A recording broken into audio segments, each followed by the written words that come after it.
unfinished business where we discuss the cost-sharing methodology.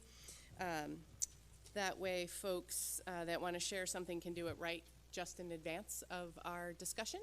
What's that? Yes, yep, so we'll move 15 up to just before 12 to give people an opportunity to do that right before our discussion on the cost-sharing formula. And that was it for adjustments for us. So Michelle? we'll move on to Michelle? report. No, yes. Can you just clarify for number 12, what does that look like? And is there a built-in comment period for town leaders to comment before our deliberation as well? No, that's why we moved the public comment there. So they could provide any commentary that they wanted prior to our discussion. It will be prior, not after. Did I say after? I meant prior, I'm sorry. Okay. The public comment is going before our discussion on the cost sharing. Thank you. Yes. Sorry if I said that backwards. We don't even have a report from the superintendent. Okay, so we'll move right on to Freeport High School goal review. No.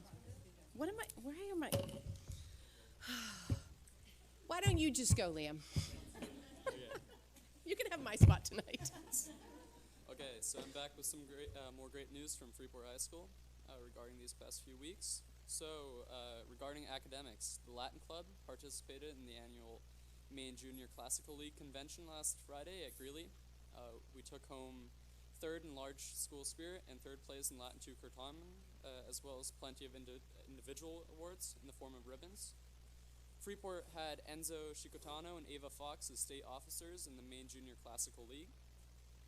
Bryant College, Clark University, and St. Anselm representatives visited Freeport High School this Tuesday. Freeport High School's mock trial class will have its first trial at the Portland District Court against a Portland school on November 16th and completed its first scrimmage against Casco Bay High School yesterday. Region 10 is having an open house November 7th. Let's move on to athletics. So boys and girls soccer had a pretty rough weekend, but football will be participating in the MPA Class C football semifinals this Friday at Levitt. As you may know, Freeport had a rowing team this year. Amelia Goodwin, Katie Murray, Maisie St. Cyr, and Ella Emery represented Freeport at Yarmouth Rowing Club.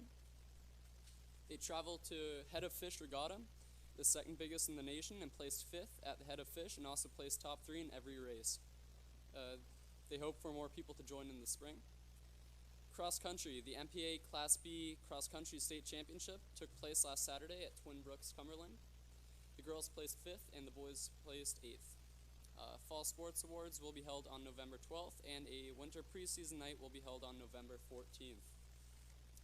So some other stuff, Xanadu, Freeport's musical is coming up November 21st to 24th. There's a flu clinic on November 13th at Freeport High School. And fundraisers, we need funding. The class of 2020 is doing a citrus sale to raise money, and the class of 2021 is selling wreaths to also raise money.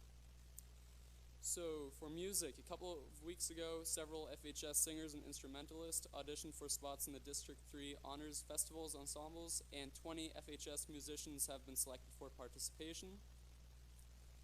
And Artist of the Week, so Eden 2910, this is a username, not the student's real name, I assume, has been selected as a finalist for this week's Artist of the Week award from Freeport.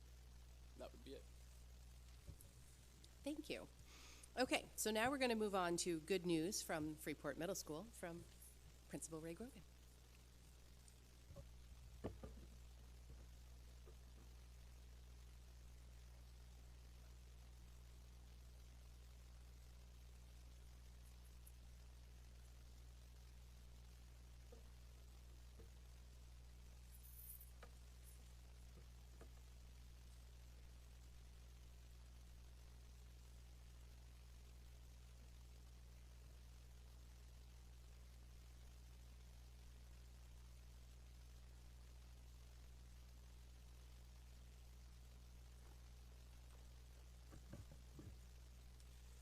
So Ray Grogan, Freeport Middle School.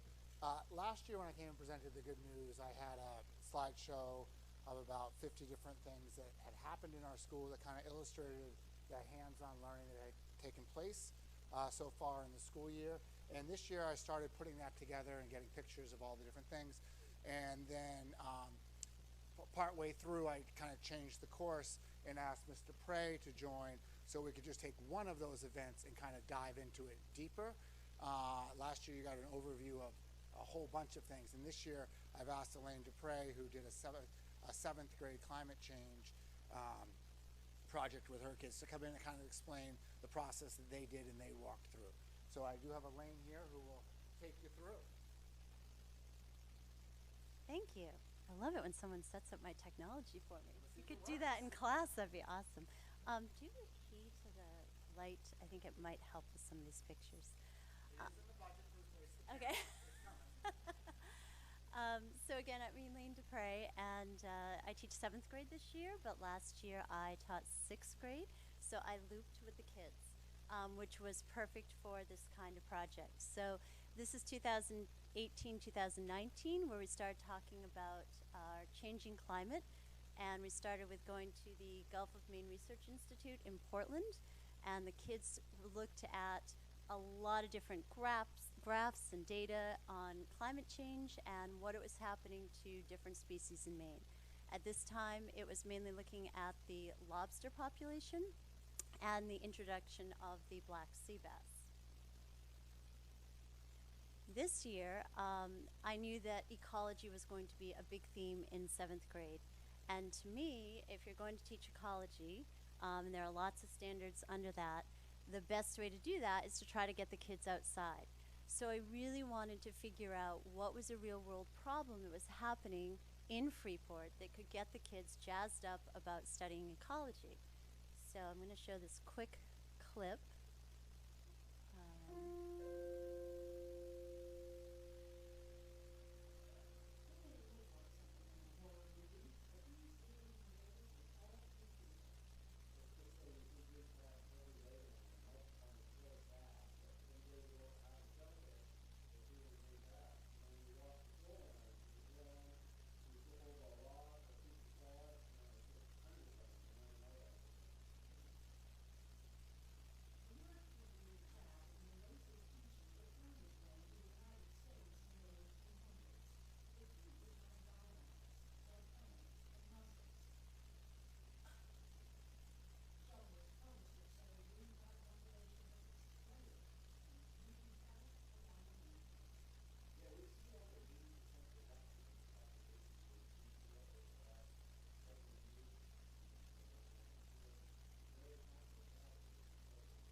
So I knew that green crabs were an issue in Freeport, and I also knew that the Down East Research Institute had been working on several projects in the Freeport area and with the local shellfish committee for the past 4 years.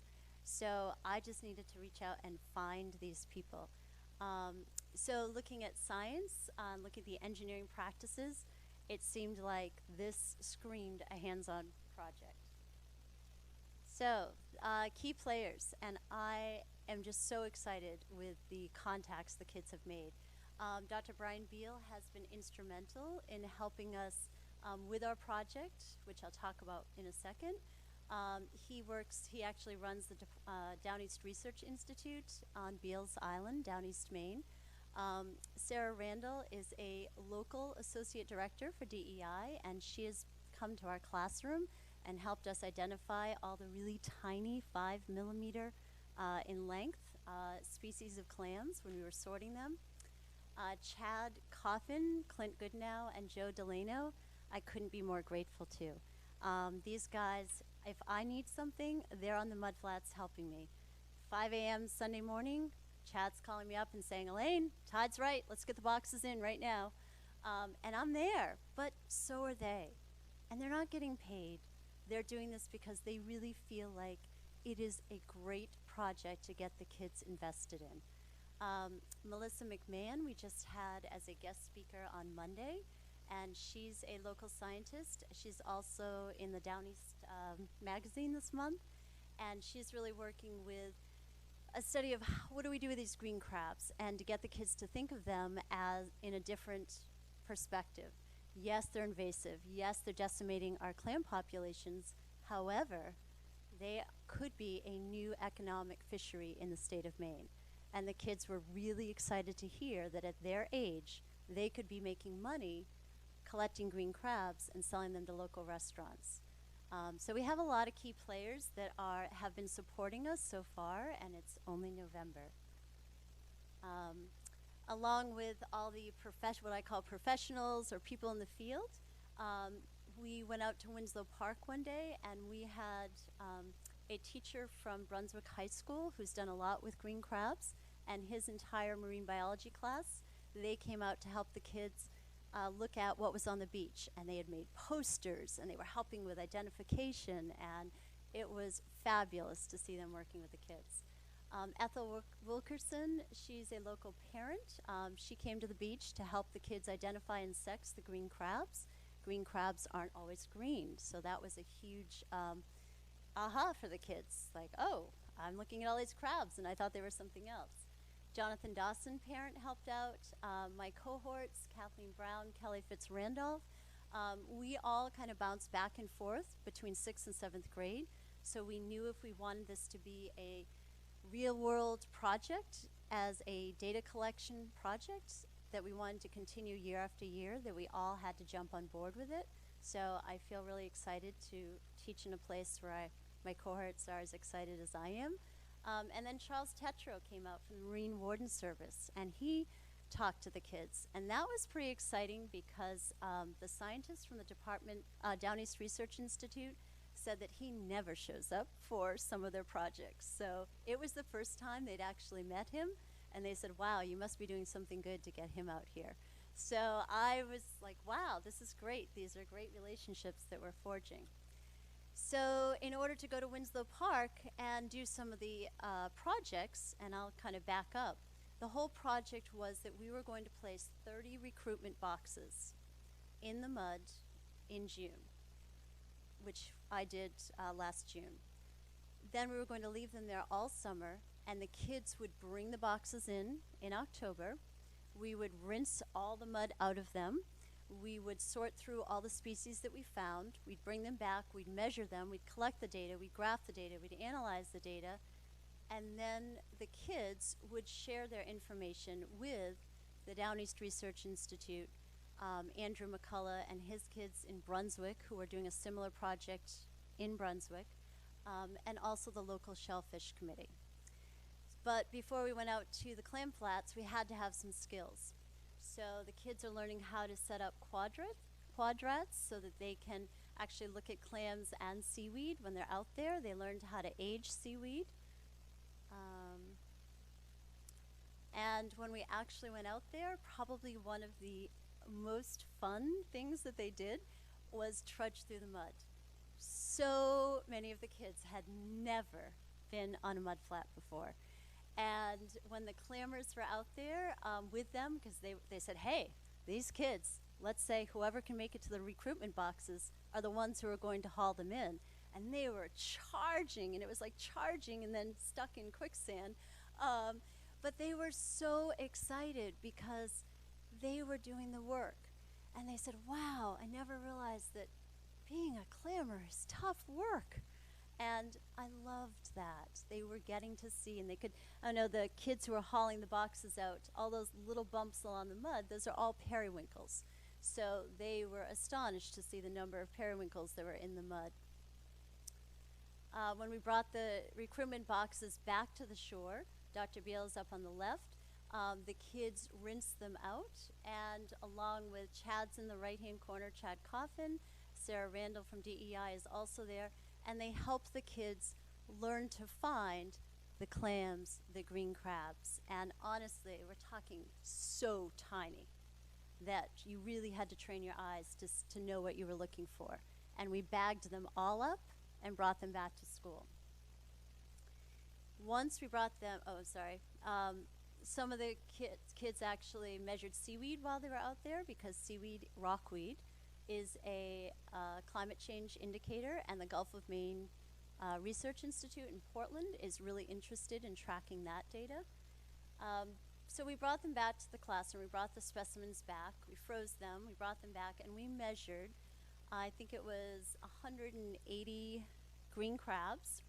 The kids learned how to use a digital caliper. They learned how to measure and to report that data. And they also measured 138 soft-shell clams. So, and there were more clams that were not soft-shell clams that they had to sort out first. You're going to see Ethel Wilkerson up on the left-hand corner. She helped the kids with the ID of the green crabs. And for fun, while we were out there, because we have over 100 7th grade students that we took out to Winslow Park, I also know that density is a really hard concept for kids to remember, how to find density, but I'm pretty sure they're never going to forget after we did the displacement dunk. So they found water displacement, they measured it, and back at school with our math teacher, Mr. Forrester, he helped them figure out what their density was. So that was a big hit, and it was a cold day too. So next steps. We're currently in November 2019, so we are sharing data. If you get a chance before you leave, just to go down the hall on the left, a lot of the posters were put up today. The kids are ready to present to 6th graders, and I'm taking a group to the Freeport Shellfish Committee where they will present their findings there. This May, the 6th graders are going to conduct green crab investigations at Winslow Park and start gathering that data for the Gulf of Maine Research Institute. And the 7th graders, this is the really exciting part, they're going to place new clam recruitment boxes in the mud. They're going to come up with the new investigative question, and they're going to decide what additional data should be collected. So they're already saying we need to spread the boxes out. We need to go different intertidal zones so that we know, is there a difference of where the clams are? We should be tracking temperature because they now understand how temperature affects populations. They're looking at salinity and acidity as ways that are affecting either reproduction rates or shell strength. So they're very excited because they feel like, woohoo, we're the ones that are going to decide what the next big question, investigative question is. And then next September, this year's 6th graders will go back out to Winslow Park. They'll collect all the recruitment boxes. We'll sort through, we'll rinse, we'll collect the data, and now we're going to have year 2 of information to compare to. And the 6th graders, this year's 5th graders, will do the green crab investigation. So I'm incredibly excited. The kids have great relationships. The local clammers are going to come back to the classroom because the kids are dying to ask them questions about clamming in specifically because they had no idea what it was like. And so they're interested economically. What do they see? What are their prices? They're very excited to do more work with green crabs and look at that as a fisheries. So just the excitement that this project has generated, and hopefully the lifelong interest with what's happening to our Rocky Shore ecosystems that affects our local economy will be something that they will continue to just kind of keep their ears open and interest on. So that's it. Those are the clam recruitment boxes. Thank you.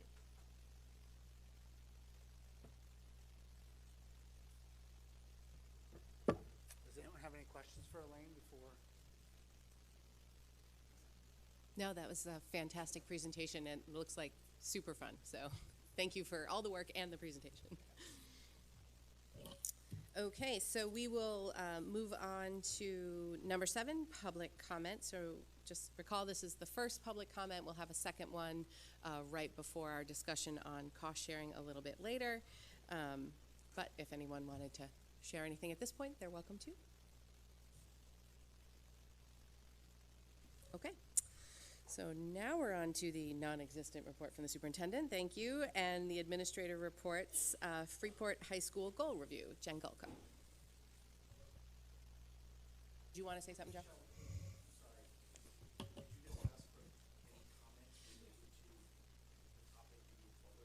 So we have 2 public comments on our agenda tonight. So this is the first one. We usually have one at the close of our meeting, but we decided to move that one up so that it's just prior to our discussion on cost sharing. So you're welcome to share. Probably that second public comment period. Hi, good evening. Jen Gulko from the high school. Before I started with the goal review, I wanted to add one update from the high school that our wonderful student didn't know about. We didn't have a chance to talk about this today. But I'm really looking forward to this, and I think it's something that the board has discussed and cares very much about.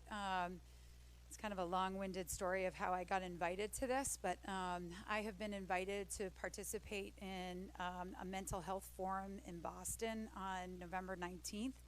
And really, the person who is spearheading this is the president of Bowdoin College. He also happens to be a member of the board of Bank of America.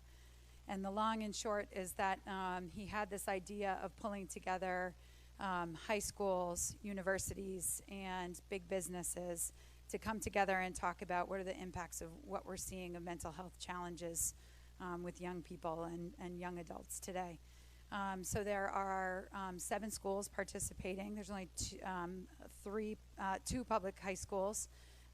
One of them is Freeport. The other one is a school that I work with in Vermont in my principals group that I meet with throughout the year. And then for the other 5 are either charters or private schools from as far as San Francisco, some in the Boston area.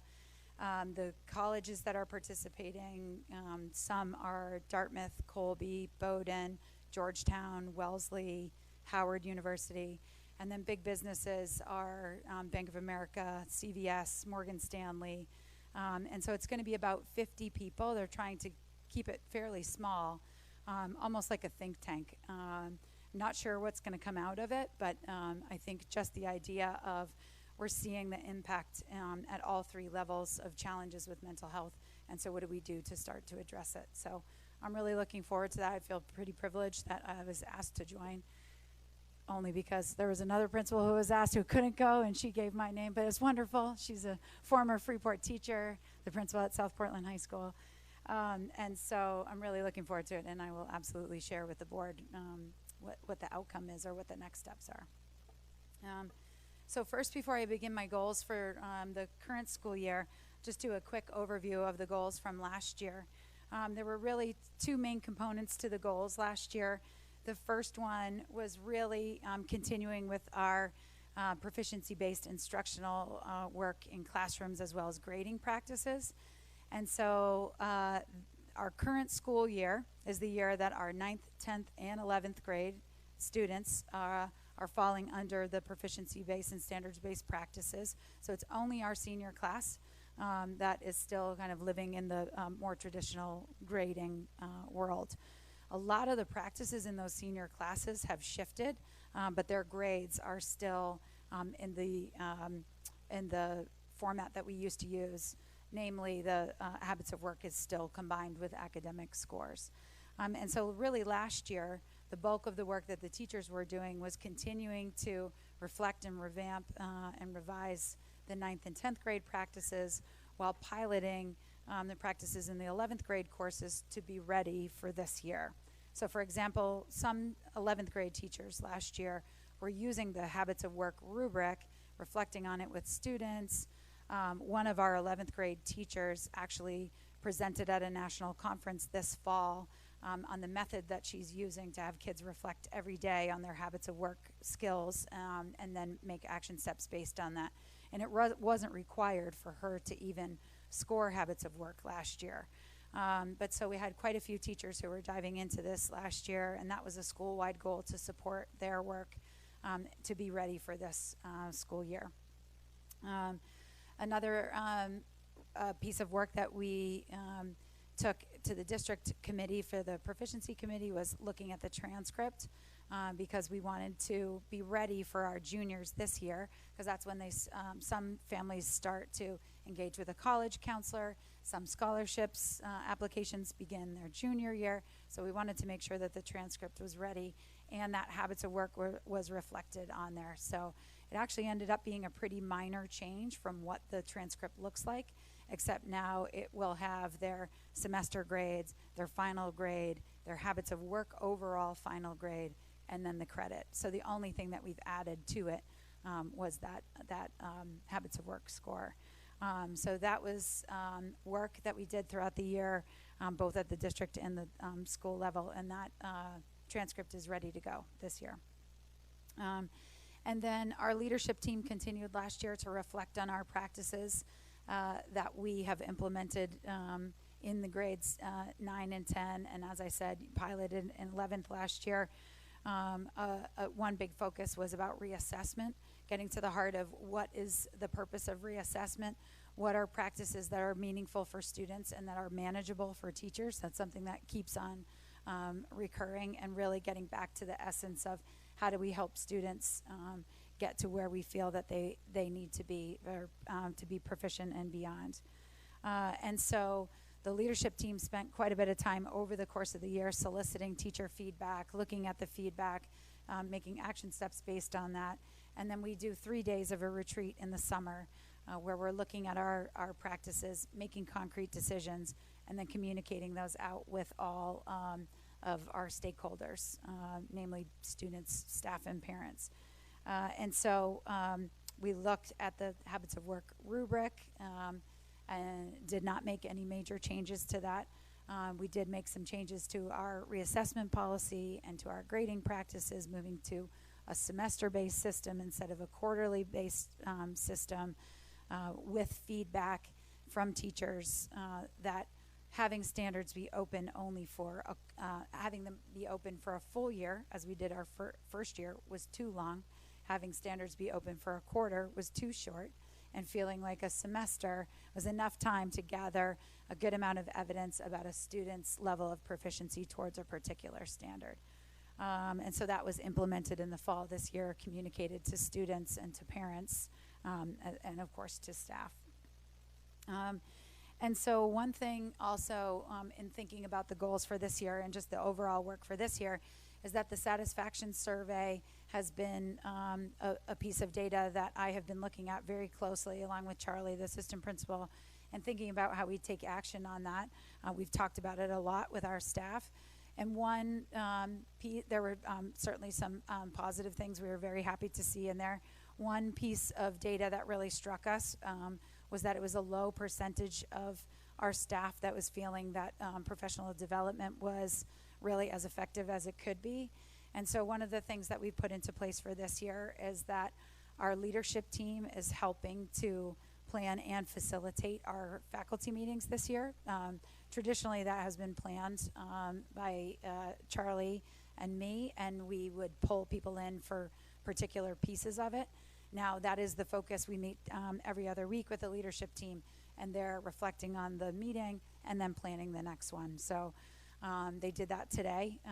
They ran a fantastic meeting today about cognitive engagement and strategies that would be immediately applicable to classrooms.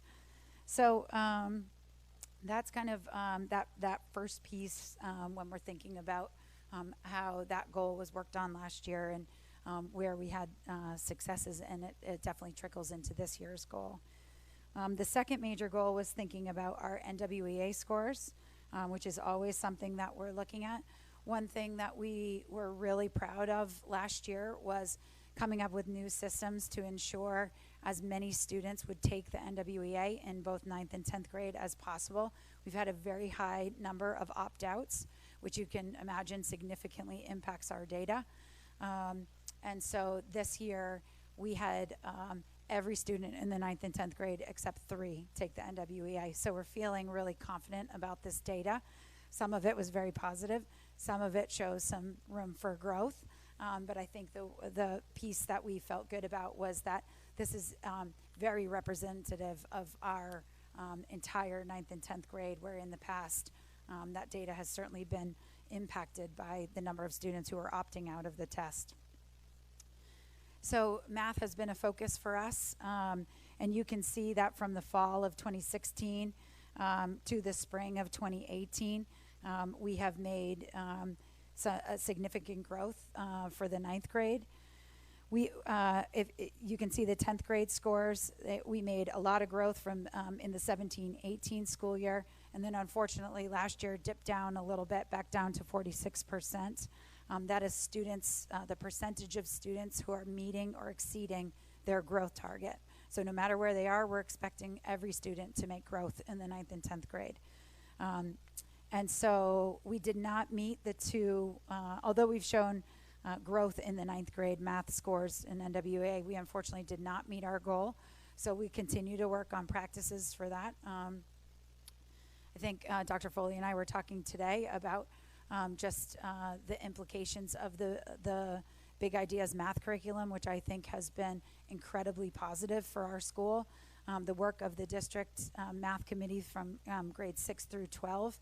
One thing that we just engaged in, Ray Grogan and I were both a part of this a week and a half ago, was that we did a full day of walkthroughs at each other's school with, he and I were the only administrators who participated, and then the rest was teams of teachers and the instructional coaches. So I spent a full day at the middle school observing every math teacher at the middle school and at Durham, and then the next day, Ray with a team of, I was with the high school teachers and coach, and then the next day, Ray was at the high school with a team of Durham and Freeport middle school math teachers, and they observed every math teacher in the high school. And just really getting into each other's classes, talking a lot more about practices. They have very clear goals of what they're working on, and we are absolutely seeing the impacts on a daily basis in the classroom. And so my goal for this year, I am confident that we will make progress this year with those scores. You can see the scores for the reading test for NWEA, that we exceeded both of those goals. 59.3% of students in the 9th grade met or exceeded their growth goal, and 51.2% in the 10th grade. I still think that we can improve those numbers. We're going to continue to try and push those numbers higher and higher. But you can see that they have progressively increased over the last 3 years. We continue to do work with our literacy teachers, and they have also been a much stronger cohort 6 through 12 that the vertical team, which meets again this Friday, to align their practices from the 2 middle schools all the way to the high school. The chart at the bottom there is just a different view.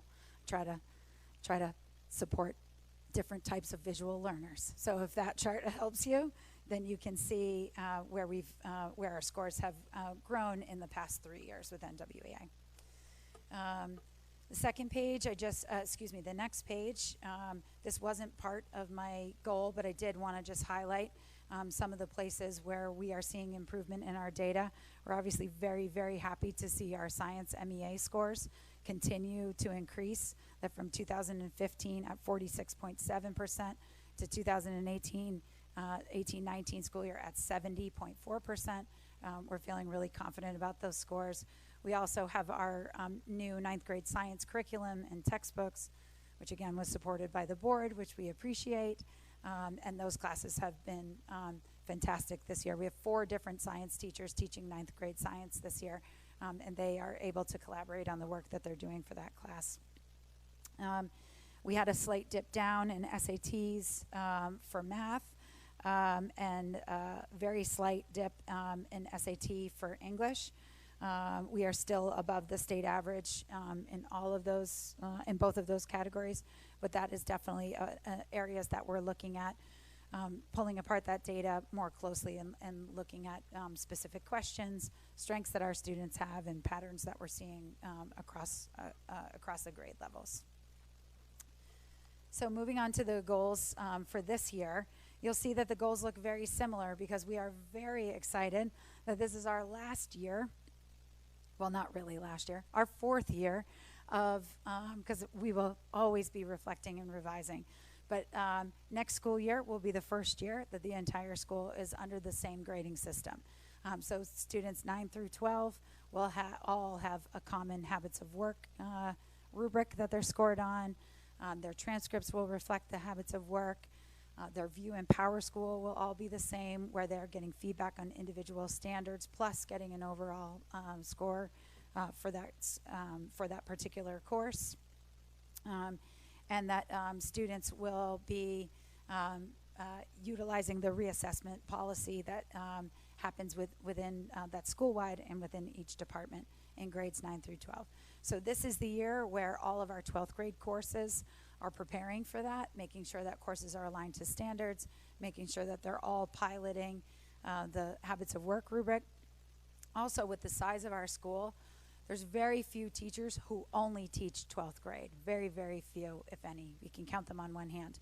So most teachers in the building are already implementing these practices in their other classes, but not necessarily in English 12 or in AP literature, things like that, that are predominantly or are full senior classes. So that's what they'll be working on to make sure that all of the unit plans and the year-long plans are ready to go for next year.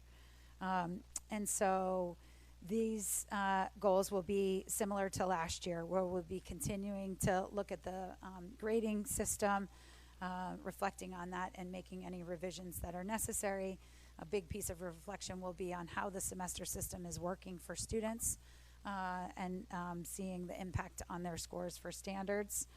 The habits of work rubric, again, as more and more teachers are getting into the practice of having students reflect on their habits of work, we're seeing a lot more buy-in from students, understanding what the power is of not just having content knowledge, but also having strong work habits, how both of those things are necessary to reach these ultimate levels of success.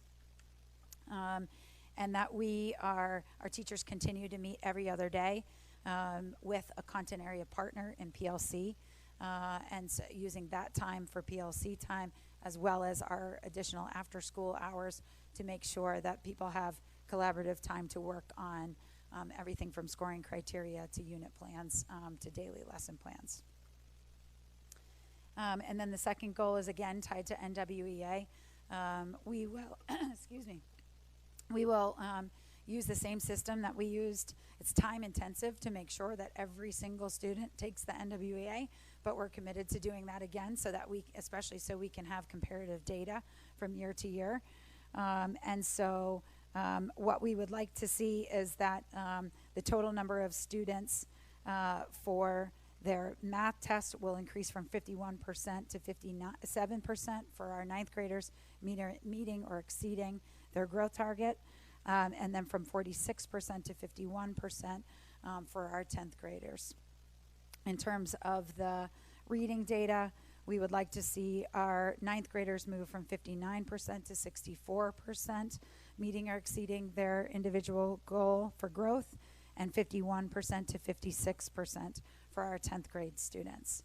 And so we will, excuse me, continue to work with teachers to one other piece that I wanted to make sure that I mentioned is that my individual goal that I work on with Dr. Foley was making data more accessible for teachers last year.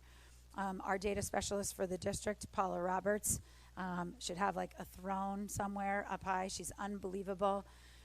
Basically what we do is I'll make an appointment with Paula and say, I need a report that does this. And she's like, we can do that.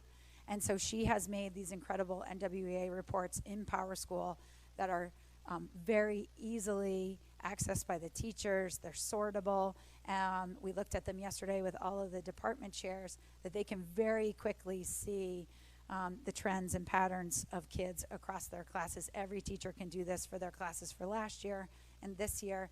And I think that knowledge of where kids stand in their class is really going to help them zero in and say, okay, actually the data is showing us that our kids are very, very strong in vocabulary. They need more work in analyzing text, and so they're able to impact their lessons like that. And I think doing more and more of that this year will certainly help us. Thank you, Jen. Questions? Maddie? Thank you so much. This is awkward because I have to lean this way. My but I want to microphone's look at kind you. of sideways myself. I love hearing how, especially with the satisfaction survey, how responsive and immediate you are to and implementing that in your goals. So thank you. Just as a reminder,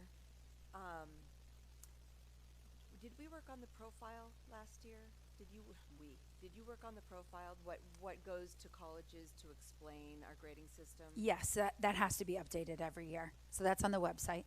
Great. I just wanted to make sure I attended a session at the MSMA conference that was about proficiency and grading, and a professor at USM talked about how that is really the most important thing that a student can take with them when they're applying to a college. So I thought, but I just wanted to recollect and make sure that some of our newer members knew that as well.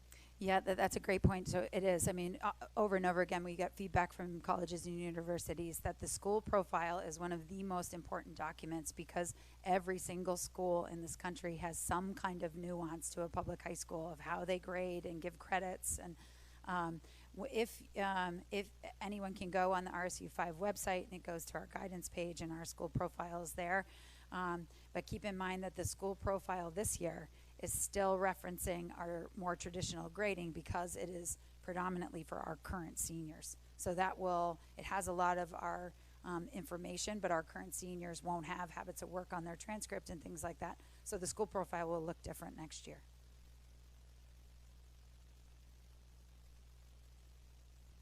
Thank you. A lot of great information. Point of clarification, when you talk about continuing to implement standards-based grading 9 to 12, you're referring to standards-based grading with a numeric scale, Yes. right? Okay. I also wanted to ask if anyone has ever talked to you about students, have talked to you about weighting the honors classes and the AP classes when you consider them for honor roll. I do hear a lot of complaints of students who take those higher level classes that are much more demanding, who are disappointed when they don't make honor roll because their grades are not weighted. So even though they're working really hard and they're achieving at a much higher level, they don't make the honor roll, and other students do. It hasn't come up with students. That question hasn't come up in the past few years. It's come up in the past, but Freeport has had a long tradition of not weighting grades, same as we don't do class rank. And so, really where that comes in is in a student's transcript, is that a college is looking incredibly closely at the courses, whether it's weighted or not, because each school, when we had that college panel, that's another one of our webinars that you can access online, and we're doing that again this year, where representatives from colleges came and spoke about that many colleges don't take a lot of account into individual high schools' weighting systems because they know they're so different.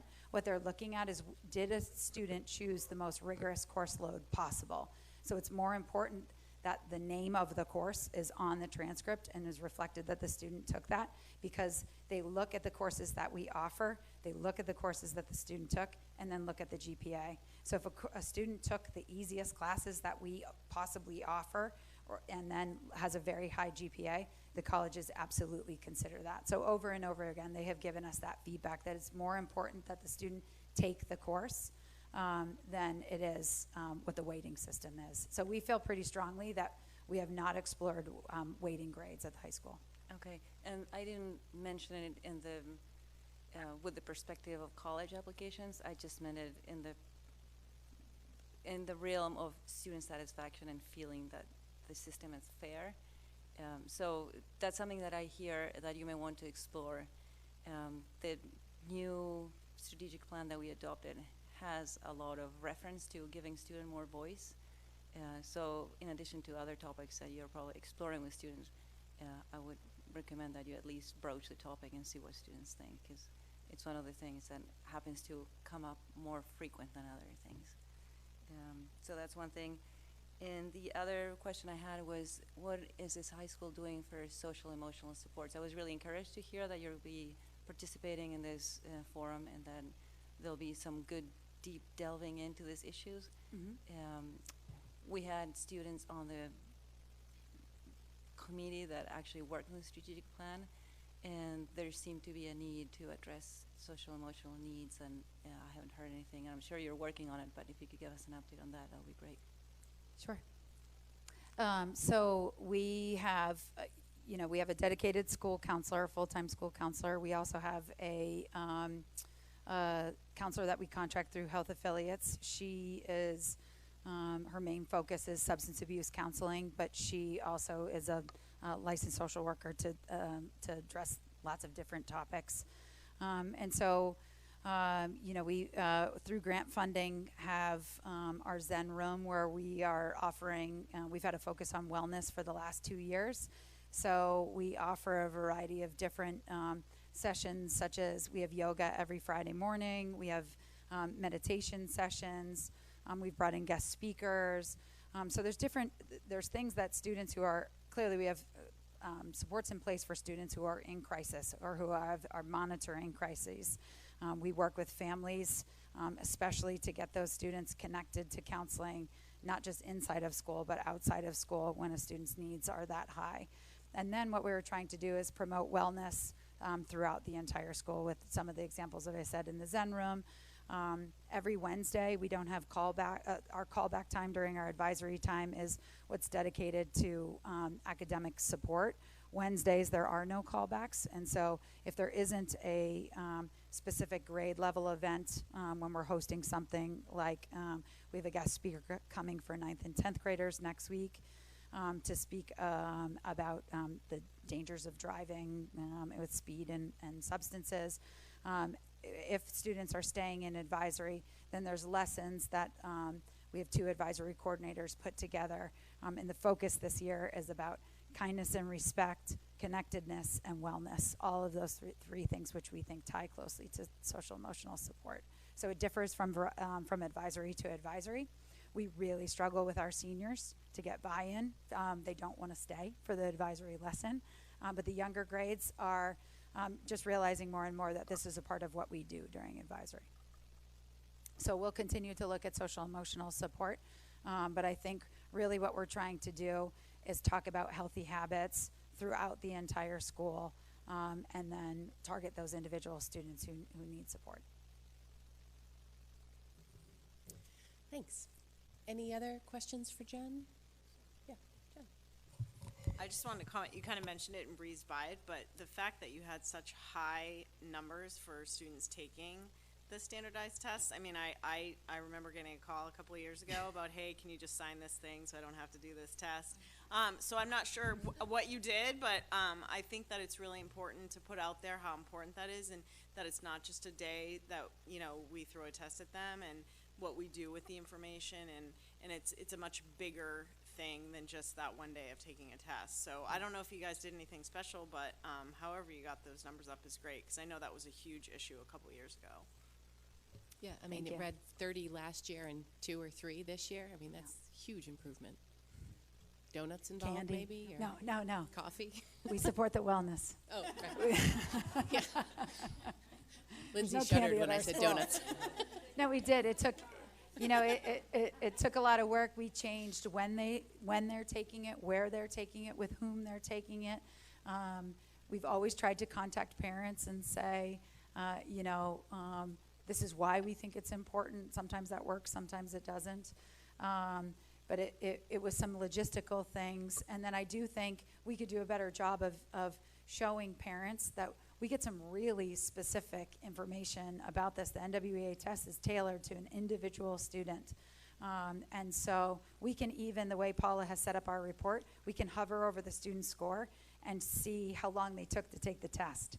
So yesterday I was looking at a particular student who only took 21 minutes to take the test when the average is like 70 to 80 minutes. So then that lucky student gets to take the test with me next time. So, we do things like that we're really trying to, show the kids the importance of this. But I do think we could do a better job of, I don't think parents know, it's not like we just get this one score like a 242. We can see how they do in each individual portion of that test and where they were strong, and that they get a score in each area. It goes from low average, average, high average, and we can see trends across the whole grade. So thanks. Okay, thank you, Jen. All right, Peter Wagner, Community Programs Report and Goal Review.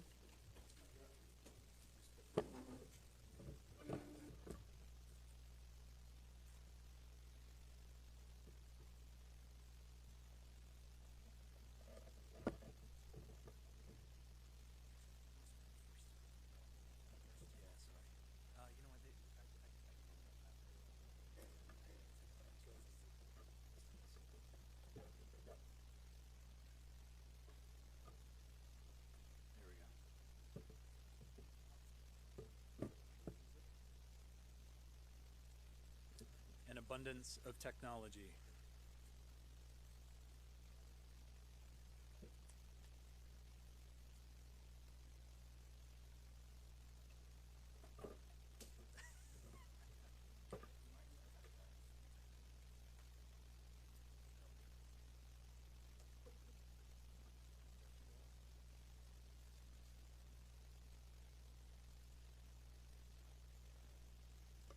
Great. Okay, so the part that Mr. Grogan is trying to get going here is actually a little bit later. I have a couple of remarks before then, so I'll just go ahead and get started and trust that will come back up. But good evening. At this time last year, I shared that the focus of our office and our operation would be on customer service, communication, and innovation.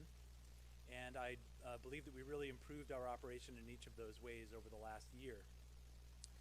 We, in community programs, were always learning something new, but RSU 5 Community Programs is fulfilling its mission of serving the needs of the residents of Durham, Freeport, and Pownell. And I hope that there's reason for folks in this room to agree with that. Among other important accomplishments from the 2018-19 year, first of all, we did a really good job of forging some important partnerships across the community, specifically with other nonprofit organizations around the community. And we also demonstrated a great deal of flexibility and creativity as we navigated a wide range of challenges that I think were unique to this past year. So the first point about the partnerships that we formed, one notable new partnership that I'd like to highlight is we've made some really nice progress with Arlene Aris at the Freeport Community Library. Our goal is simply to offer additional after-school programming aimed at middle schoolers. It's something that community programs used to do through the Port Center in great numbers, and while the Port still exists and still has a middle school audience there, the group has shrunk considerably over time, and I think I might have taken a couple of minutes to explain that last year. But we need to make better use of our staff and our resources, and if it is a challenge to get students from this building downtown to the Port Center, then we need to find other ways to do this. And so the way we're approaching it is a partnership with the community library, which of course is just a short walk through the woods here on trails that may someday be paved and lighted, I understand. And so so forming a partnership with the library is really, I think, a good way to go, and they've been very receptive to the idea. So I'm excited about where that may go in the coming year or 2 or 5. I think that it will take some time for that partnership to bear all the fruit that we hope it does, but I'm really encouraged by the start that we've had. And then just a couple of words about flexibility and creativity. On top of the existing staffing shortages that I reported at this occasion last year, we also this past year were without our childhood education coordinator and our adult education coordinator for much of the period of January through August. But our programs forged ahead successfully. It was really a team effort down there. Folks really chipped in and stepped up to fill the gaps and to continue providing the programs and services that people have come to rely on from us. In fact, to grow it despite those shortages. So I'm really excited about the way the community programs team came together for that. And then I'd also like to just give a word about our agility as well. This fall, the end of this summer and the beginning of this fall, our adult ed program welcomed and found a way to incorporate programs or incorporate into our programs a pretty significant and sharp influx of refugees and asylum seekers. Much of the attention has been, I think, paid to the Portland area and the way that has affected the community there, and the way the community there has accommodated those people. But we saw a lot of them here in Freeport as well, and we were able to work them into our English language classes on Monday and Wednesday mornings. Many of them couldn't attend without their young children being with them, so we actually offered childcare on the spot. Maura was an important part of that volunteer effort. And so the long and the short of it is that over time, we did have quite a spike in this population. And over time, a lot of those people have found more permanent placement elsewhere. So we had a pretty significant influx. A lot of that has gone away now to other communities. But we were able to be a part of that story, and hopefully a successful story for these new Mainers. So I'm very proud of that as well. But there's perhaps nothing I'm more proud of from the past year than the way we transitioned and adapted our Laugh and Learn program to a number of challenges that it faced this year as well. First of all, our before and after care programs at Moore Street School, which I think could be argued are our most important, it's certainly our largest program. Because of the changing school populations, it lost its permanent space at Moore Street School as the growing student population there, they needed every square foot they had in the building, so we couldn't have our own dedicated space any longer. But we successfully transitioned that so that it worked. And our preschool made the move to Mass Landing, which caused a fair amount of consternation and a lot of in-depth conversations with a lot of people across the district and the community while that was happening. But it's really a tremendous credit to our new childhood education coordinator, Leah Campbell, who came to us in August. She is a Marblehead, Mass native, schooled at the University of Vermont, was most recently on a Fulbright scholarship, teaching English in Taiwan. Really just a super fantastic young woman who is dedicated and driven and smart and is taking the program in a great direction. She was instrumental to that change once the rubber really started hitting the road with the new school year this year. But also our Laugh and Learn teachers up and down the line, and the teams at Moore Street School, and especially Emily Grimm and her team at Mass Landing, really just all made this happen. So it was a wonderful team effort. And if you haven't been over to Mass Landing School to see the preschool yet, I would encourage you to schedule an observation. Just go over and see what's happening there. Within the classroom itself, it's the same high quality preschool program that we've offered in the past, but many of the anxieties that people had about the 3 and 4 year olds going into a building where there were 11-year-olds, some 12-year-old 5th graders, all of that went away once the kids actually got into the building, and they're little celebrities. They eat the very first shift of the lunch period. They have their own tables. The older kids come by and are high-fiving them. They're giving them a round of applause when they come into and out of the room. Teachers in the building have made an extra effort to find opportunities for the older kids to be mentors and reading buddies for the little ones, and it's just turned out to be a wonderful community enhancement, I think, in ways that, again, I think some of the things that people were most anxious about have turned out to be some of the most wonderful successes. So, yeah, if you have a chance to get by there and just take a peek, I would encourage you to do so. I feel it's just perfect what's happening there right now. So getting to this coming, that's not very useful, I'm afraid. Getting to this year's goals that I believe you all have the print copy. The 3 office goals that we will focus on this coming year are codifying a first-rate communications model, which is a little bit reminiscent of last year's goal as well, but this year I think we'll have some metrics by which we can measure that. Establishing a lifelong learning brand for the Community Programs Office, which I will explain in a moment. And then also pointing our recreation program back toward some more adult activities, which I think over time have drifted away.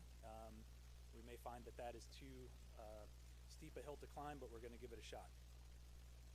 So going through those 3 goals, first of all, with communications, the plan is to audit all of our existing communications, everything that we put out to the public in any way, shape, or form, electronically or physically on paper, and see how we market ourselves, how we advertise, how we communicate while a program is going on, how we follow up with people after a program has ended.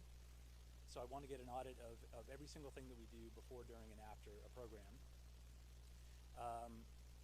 We want to track inquiries from our participants, and that's the measure by which we're going to try to gauge our success. Finding that there are a lot of questions that our office receives where it's a perceived information gap, and we just need to, I think, do a better job of getting information to people in the way that they're most likely to see it, retain it, and use it. So it's not always a case of we're not communicating enough. It's just that however we're communicating isn't necessarily working for our constituents. So we want to do a better job of meeting the people where they live and where they meet us in regard to communication. And then a couple of the important steps. Once we have a template determined about what those communications are going to look like, is we need to set the expectations for staff internally. But I think one of our great opportunities is that if we empower and enable all of our instructors, our coaches, our teachers, everyone up and down the line in all of our programs, if we empower them and enable them to do a lot of communicating themselves, I think that's going to be a more powerful and useful tool. Once people begin a program, they create a direct relationship with their instructor, whether it's the kiddos or adults. And I think that relationship will be really valuable in communications. If they're hearing from their instructor that class has been moved, or they need to be thinking about or working on, any number of things before the next program date, that people will be more likely to pay attention to that and retain it than if it's coming from us. And then the measurement part will be comparing the sort of feedback we receive year after year for the same programs or the same season. So that's how we will attack our communications operation, and hopefully make that a model that can be that other folks in the district can learn from. In recreation, similarly, I want to go back and audit all the programs that we've done over the last 5 years or so. I want to survey past participants to get some additional input and feedback from things in the past and additional ideas. Anecdotally, there is a good amount of evidence that people in these communities would be really game for some adult recreational opportunities. And as it is, we have a regular volleyball group that meets over at Mass Landing School. None of you may even be aware of that. There's also a growing pickleball group that meets at the Pownell School once a week. But other than that, there's really not a whole lot of recreation activities for adults, and I think there's some opportunity and some room for growth there. And I'm not ashamed to admit that one of the ways we'll hopefully get this kick-started is having people in our office just leverage their own personal networks and say, all right, you 5 are going to be a kickball team this year, right? Yes. And and we can get something started, and if people have a good time with it and tell their friends about it, then hopefully we can keep growing it. So this one won't be quite as scientific, I think, in its nature, but I think that there's a need there and an opportunity to serve another public need by having some recreational and wellness activities for adults. While I'm speaking about recreation, and it's not on the goal sheet, but there are just a couple of things that I want to point out that we are doing this spring and this summer that I'm really excited about. One is, you all may be familiar with the fact that we have a Girls on the Run organization that is, they actually work with RSU 5 kiddos as a third-party entity. They basically book space from us, and they're outside of the community program's reach. But I'm going to make an effort at sort of pulling that under our umbrella on the one hand, and on the other hand, starting a relationship with a group called Hero Boys, and it's essentially the same sort of program, but it's for 3rd to 5th grade boys. And the idea behind this running club is that it's running, so it's fitness, wellness, it's self-awareness, but each session, it's an 8-week program, and each session there are 10 or 15 minutes that are spent talking to these young boys about important matters that will help them be better people and grow into good men. So everything from social media and dangers of social media and ways to carry themselves and be safe in that environment, to bullying, to respect for women and girls, any number of topics that can be covered with kids, just to give them a little bit of mentoring and coaching in life skills as well as this lifetime activity of running. So we hope to get that going for the spring and summer. And then also, Maddie, you may be especially interested in this, but in the If You Build It, They Will Come category, we are going to formalize a summertime track and field program. There has been one that has operated here last year, Jared and Deidre Boudreau, more or less on their own. It was really kind of a grassroots kind of thing that they did, but the two of them, along with Matt Greer, who's the high school track and field coach, we have a meeting tomorrow to sort of put the details, flesh onto these bones, but we plan on having a USATF approved track and field program that will happen at this summer at the Joan Benoit Samuelson Track and Field. So as far as that facility becoming a more critical part of developing a fine track and field program for not just the schools but for residents in these communities, hopefully this will be a really good step in that direction this summer. So I'm really excited about that. And then the last piece that I'll share with you, so I think it's the second goal, is about establishing a lifelong learning brand for community programs. This will again start with an audit of programs from the past 5 years that we've done that would fall into enrichment. That's the way that the state qualifies these programs, enrichment. We want to find out from past participants what they've done in the past that they really liked, what sorts of things maybe we could do that we're missing and that they would like to see. We're not going to be hesitant to go back and find programs that were good in the past that just sort of fell away that we could revive. We're not going to reinvent every single wheel, but we really want to focus on arts, cuisine, local history, and travel. Those are the 4 main buckets for our lifelong learning program that we're envisioning. Just to talk about the travel piece of it, that's something that we over this past year have established and really want to make it sort of a flagship program for our enrichment efforts, and that is day-long and weekend and longer trips where people can go and see a different place in a relatively safe group environment. Sorry, relatively safe. It's very safe. I want to be clear about that. It is a relatively easy and accessible and very safe group environment. So just to give you a sampling, trips that have run recently, we took a group out to Seguin Island, to Sabasco in Phippsburg, to Monhegan Island, to the Mount Washington Valley, up to Pemaquid in the Mid-Coast region, trip up to Mount Katahdin, Acadia National Park, Rockland, Camden. We also do other trips up the coast that are cuisine focused, but those are some of the highlights. The one additional trip that we have on the books and is, I think, close to capacity right now is a December trip. Holidays at the Newport Mansions. So we're taking a charter bus and bringing folks down to see Newport at the holidays. So those have all been wildly successful. Our numbers have been fantastic, and we've learned a lot from doing these in our first season, and we'll continue to improve them from there. And then the trips for this coming year, a couple of them are published, but a couple are not. In May, there will be a trip to Germany that is actually hosted by Valeska Hornschild-Behr, who's a German native, and this is the second year she'll be bringing a group there. And then in the spring and summer, we have a trip that is the Art and Inspirations of Andrew Wyeth. So that will be seeing the art and visiting the places that inspired the artist.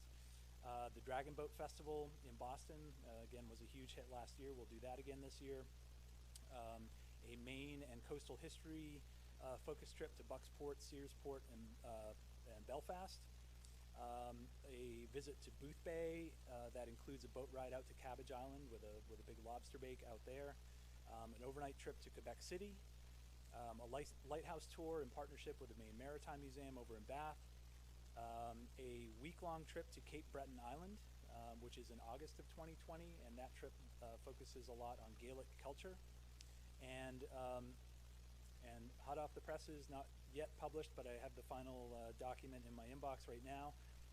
In October of next year, we're partnering with Colette Travel, which is a professional travel operator, and we are doing a Northern Lights in Iceland trip in October, which will be a great opportunity to visit a really cool part of the world at a cool time of year, and hopefully we'll have a really good turnout from RSU residents for all of those. So that's a lot of things going on, but our plan is to continue offering a wide assortment of practical, educational, and enrichment programs offered by local instructors that are accessible and affordable to everyone in the community. And then we want to grow our program offerings to establish community programs as a center of lifelong learning opportunities that are useful, exciting, and fun. So that's the plan for the coming year. And what can I tell you about any of that? So I would take a motion to move next October's board meeting to Iceland. Yeah, thank you, Candy. We'll look for some meeting space in Reykjavik. Yeah, perfect. Any questions for Peter? Thank you very much. Yeah, sure. Well, Yes, Val. It all sounds great. So thank you for putting so much time and effort into revamping the whole program. Now, when you were talking about all those wonderful trips, have you considered in the future offering them to students as well, not just adults? Yeah, I think that could be a nice outcropping of this, which would be an educational trip that includes students. I'm sure that among a classroom teacher's responsibilities, there's not a whole lot of time to go and plan all the details of a trip like that, and we probably do within this structure have the bandwidth to do that. So that would be a nice additional avenue. We do look for ways that we can be co-curricular, that we could be an extension of the curricular day of students in town. So that would fit perfectly into that. Laura. Not a question, but just a comment. I wanted to just say what a joy it was to see community programs rise to the occasion of serving that asylum-seeking population. It really gave me an even greater appreciation for the role and importance of community programs, and just knowing how lucky we are that we have that in our community. It was really nice. Great. Well, thank you for stepping up, and the other volunteers as well. That's something that we couldn't have quite expected, but I'm really proud of what we did, and thankful for the fact that we were able to do it. Yeah, that's great. I just wanted to make a comment that I know the move of the Laugh and Learn was a difficult one. Just originally the concept, and then the implementation, which I think has gone really well. I will echo your sentiments that when I in Durham, when I was sending my 4 or 5-year-old on the bus with 8th graders, which Ray can confirm could be well over 6 feet tall at this point, I was a little frightened about it. And it has been a wonderful experience to have those little kids, involved with the older kids, because they do really take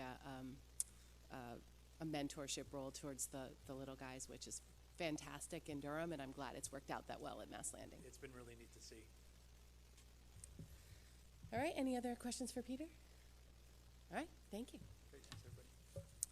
All right, back to Ray, Freeport Middle School goal review.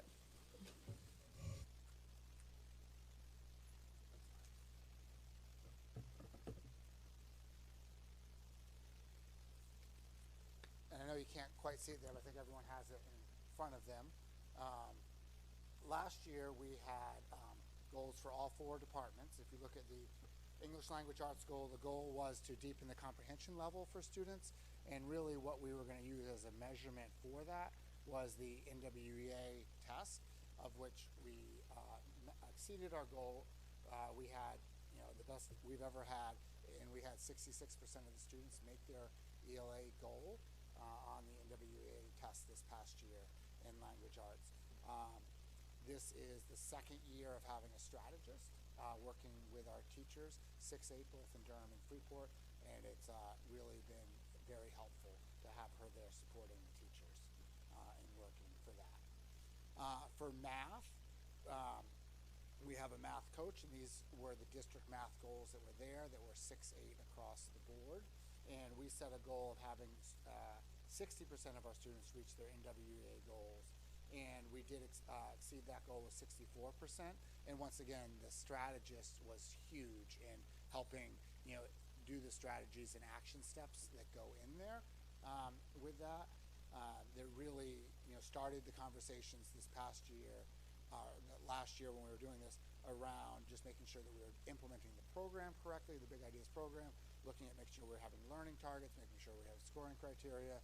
And this year, Connor's going to talk a little next about kind of the next steps where we're going with the math coaching and implementation of the Big Ideas curriculum. The social studies curriculum's this has been an ongoing goal for them over the past couple years. Of really finding just right level reading texts for the kids. So if they're doing a unit around the Revolutionary War, everyone needs some text that they can access to help them better understand it. And for some students in that 7th grade classroom in the Revolutionary War, it will be a 4th grade text. And other kids, it might be an 8th or 9th grade text. But we want to have similar topics so they can all have common discussions thereafter. And the social studies teachers do use the NWEA goals to measure their students each year. And once again, the social studies teachers exceeded their goal as well. Science, as we're moving toward more hands-on and applying different things, one of the teachers, the teachers started talking about the management of a teacher-led classroom is a lot different than the management of a hands-on student-centered classroom. So this past year, we really focused a lot on how we manage hands-on learning activities for the kids, so it is more manageable and a better learning opportunity for the kids. And if you look at our MEA science scores over the past 3 years, you can see they're clearly trending in the right direction from 77 to 82 to 86%. So that's something we're very proud of there with our MEA science scores trending in the right direction. And now goals for this year. Connor Walsh, assistant principal, will talk a little bit about our ELA and math goals. Hi, good evening. My name is Connor Walsh. I recently joined the middle school as the assistant principal. It's a pleasure to be here. Thank you. So I just wanted to take a minute and discuss some of the goals that not only our teachers, but our learning strategists, our administrators, and our students played a role in developing. So our goals at the middle school this year are very aligned with the district goals of increasing opportunity for discourse in the classroom. When we talk about that in language arts, we're really focusing on grades from grades 6 to 12, aligning the learning progressions between what our students are being asked to do, not just here in the middle school, but in the high school as well. So recently, when we had a full day PD, all of our teachers here at the middle school were over at the high school, working with those teachers to really ensure that our standards were aligned, what we were seeing and asking of our students in the classroom were in sync. And I was a part of that. It was really incredible when I think about what I want to see in an ELA classroom, in a language arts classroom. What I saw, I said, is this the Harkness model out of Phillips Exeter? And they said, well, we call it something different. I am so excited to be in a district that's really adapting this model I really think it's the way of the future for not just middle and high schools, but elementary schools to tackle language arts. So I'm ecstatic to be a part of that. When we're talking about our goals for language arts, we're really focused on improving analytical skills for our students, not just in informational text, but that's in literature as well. So we know that when we look at MEA results, that is, our students are doing well, but it is one of the standards that they've been struggling with, how they infer from informational text, reading comprehension that's aligned with the Common Core. So it's one of the things that we're focused on most this year, and we're going to do that through Discourse. So when we talk about discourse in the classroom, we're really thinking about how students are communicating with one another, not just through their screens, but through their faces, actually interacting and building upon the ideas of others. And so our teachers, we ask them to model that, and we're really looking for students to boost their engagement in what they're reading about by doing great appropriate analysis that we then measure through their writing. So again, we're really focused on student discourse and what we're talking about through information and literature, and then evaluating our students' ability to do that through their writing.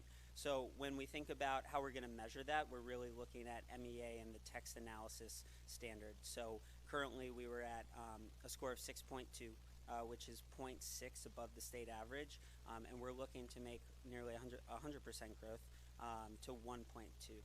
That's one of the ways we intend to measure our effectiveness with that. Discourse also translates to the math classroom.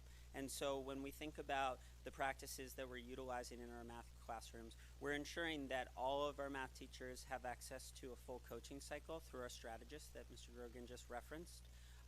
We really want our learning targets to be visible in the classroom, and again, for students not to just be focused on how to get a problem right, but to understand why we're doing that problem, how it relates to our lives as everyday users of math, and to be 21st century students and how we look at data.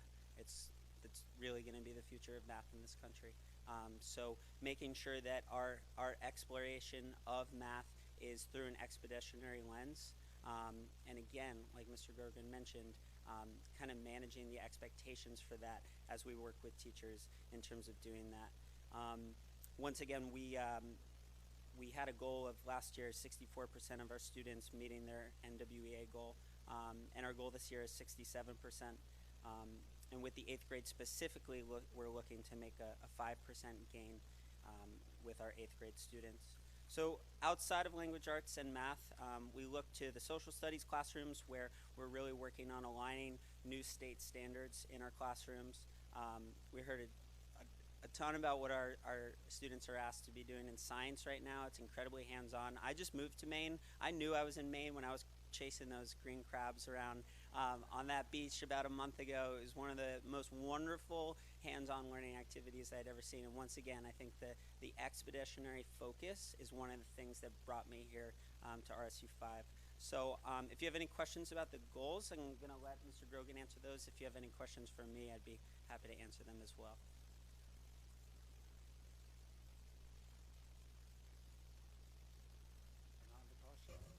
Valley. No, I have comments. I have comments about the expeditionary learning.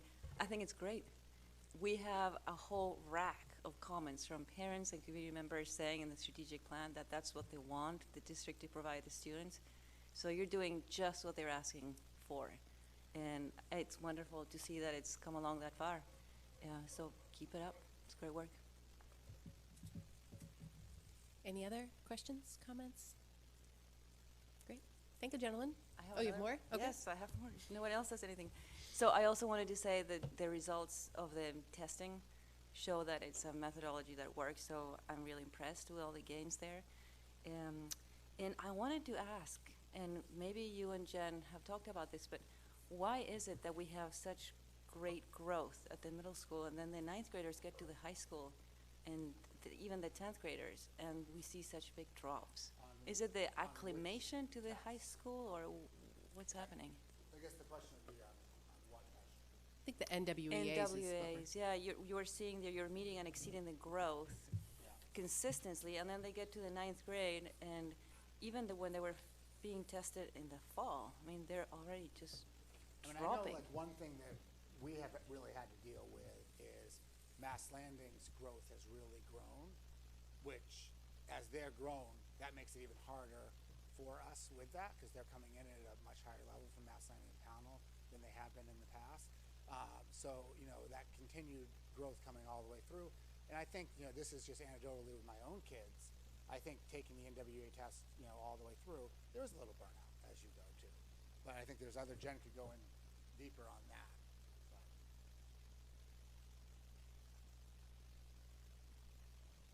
But. Okay, thank you.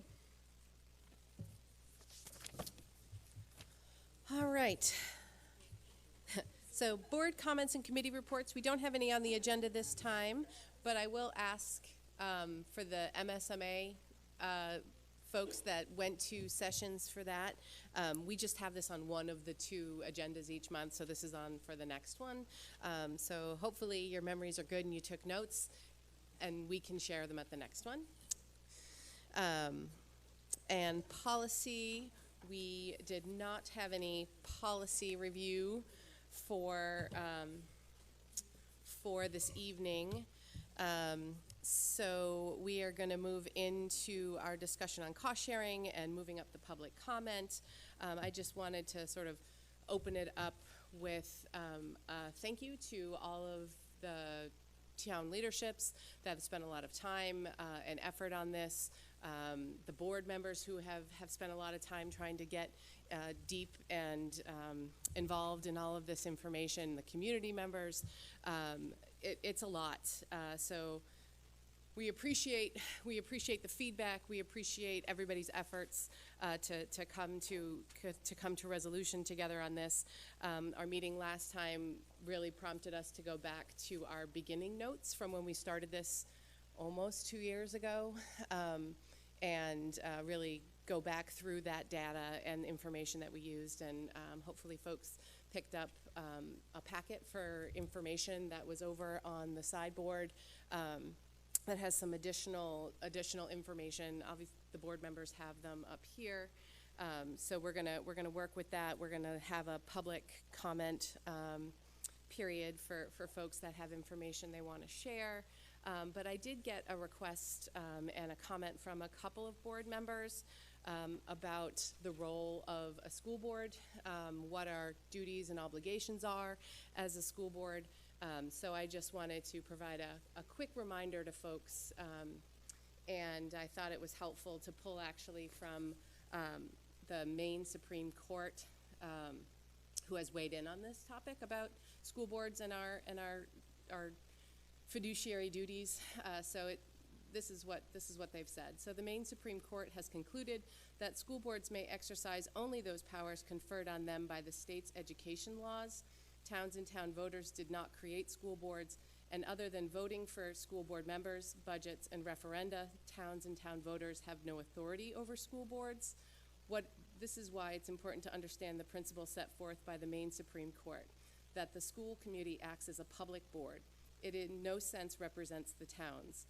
Its members are chosen by the voters of the town, but after election, they are public officers, deriving their authority from the law and responsible to the state for the good faith and rectitude of their acts, which means that as a school board, it is not a representative body like the state legislature or the Congress. Its members are chosen by the voters, but its primary duty is to oversee public education in the manner prescribed by state law and not solely to carry out the actual or perceived will of the local voters. So I know this is a concept that we talk about in orientation for the school board members every year when we get a new school board member. Can feel a little counterintuitive at first that you're elected by the towns where you live. But the Maine Supreme Court has said that we are responsible for the education of all of the children in our district and in our care in RSU 5. So I just wanted to provide that as a reminder to folks because I think I had gotten a couple of questions on that. So I just wanted to share that. And so we will, from a process perspective, we'll open up the public comment. So anyone who wants to share, just please come up to the podium. If we have several people that want to share, if you don't mind queuing up so we can keep it moving for folks. and just let us know who you are, where you're from, and depending on how many, we do have quite a few folks here. We typically try to keep comments to 3 minutes, so if that's possible, that would be wonderful and appreciated. So then the board can move on to our deliberations. All right. I know somebody wants to say something. I know Joe wants to say something. This is your time.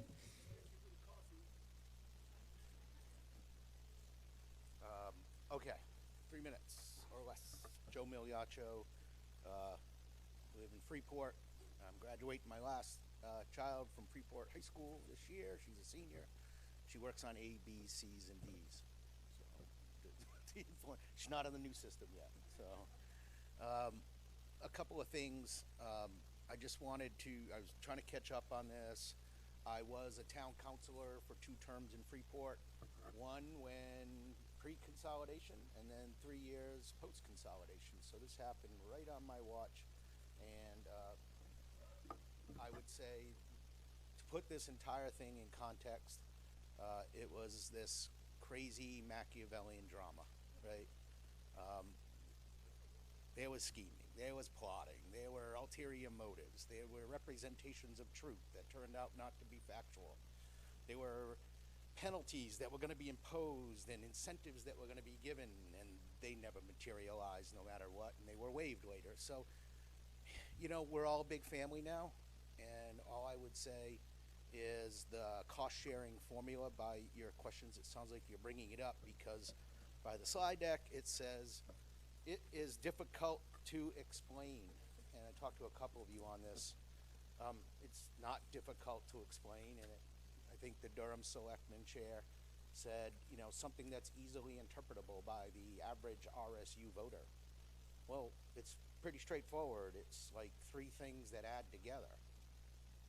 And the only thing that I don't understand what's hard to explain. And then the new model is other things that are added together that look kind of like the same things you're adding in different ways. So I'm not sure what is hard to explain about it. Perhaps the ratios that were fixed in the formula, but that part, you know, to be clear, was a lot of dialogue and discussion. And I will boil it down to a ratio that actually was one that Freeport kept giving more until Pownell and Durham said yes, and we wanted to get married pretty significantly at the political level on the school board, and it's probably turned out to be a great thing. However, by saying it's hard to explain, it doesn't make sense. So I take that no check mark and move it over right now, today. Because if you want me to explain it, I can explain it. And I'm not a school board member. So I'd like to hear about that.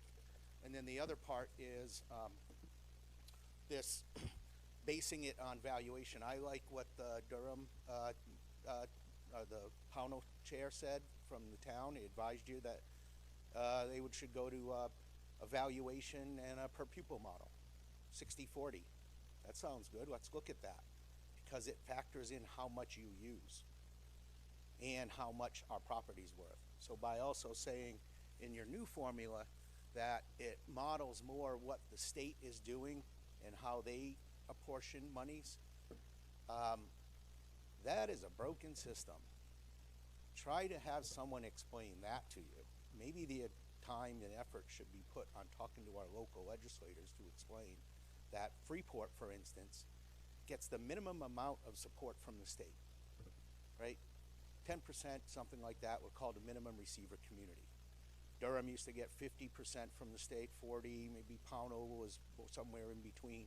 But the point is that that model of basing your amount of education that someone will give you for money based on the value of your property is nowhere near an indication of ability to pay. And 25% of Freeport's commercial tax base is commercial. That ratio has been changing significantly. So, you know, what I'd heard in the early days was Freeport has a lot more businesses with the ability to pay. There's a big discussion in our town as to whether the commercial base is actually paying its fair share, all right? So 75% of the taxes that you impose on Freeport are going to be borne by residents, not the businesses. So please have some great discussion on it. I like the per pupil model with some kind of valuation mixed in, like John said, but unless you actually do things like merge your planning districts or do comprehensive planning amongst towns, I'd like to hear if businesses and Freeport, what is Durham doing, for instance, to bring commercial development to its town? If it's the panacea and allows everyone to pay more for school education, I'd like to understand how our town planning sectors could work together to maybe zone some commercial development and be aggressive about some tax stuff, but I don't know if that's happening out there. To me, it looks like people want to have their sort of bedroom community and use our service center town and take more money out of it, more money when we're already paying for roads, arts, culture, transportation, police enforcement. We're providing jobs. Most of the people that work in Freeport in these businesses don't live in Freeport. So please take those things into consideration. I like exploring a model like John, the Durham Selectman, talked about. Thanks. Thanks, Joe.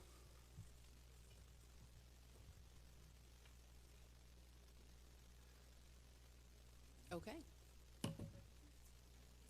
Oh, yeah.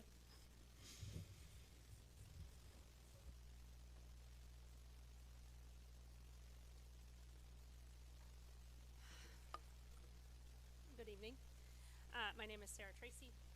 I'm chair of the Freeport Town Council, and I am joined by almost the entire council, save one council member who is married to a board member, so somebody's got to stay home with the kids. We've got Councilor Egan, Councilor Whitney was in the back. We have our newest councilor, Dan Pilch. We have our councilor, Doug Riley. We have Chip Lawrence back there, and we have our town manager, Peter Joseph. I'm looking for you. And we have our finance director, Jessica Malloy, and then of course we have our former town councilor, Melanie Sachs. We're here tonight to provide comments on behalf of Freeport taxpayers. I understand the context that Michelle gave you, and I'm not contradicting the Supreme Court of Maine. However, one constituency in this whole analysis is the impact on all of the taxpayers of the towns. They form the families of our students, they form our community, and they form the will to stay together as a unit. And that is an entirely relevant consideration. We aren't your boss. You make the decision at the end of the day. That is undisputed. But I would submit that the impact on taxpayers from the decisions that you make in this room is incredibly important.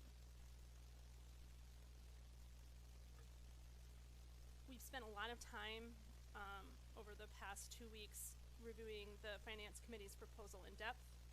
And we appreciate the due diligence and the clear thoughtfulness that the committee did to conduct its work.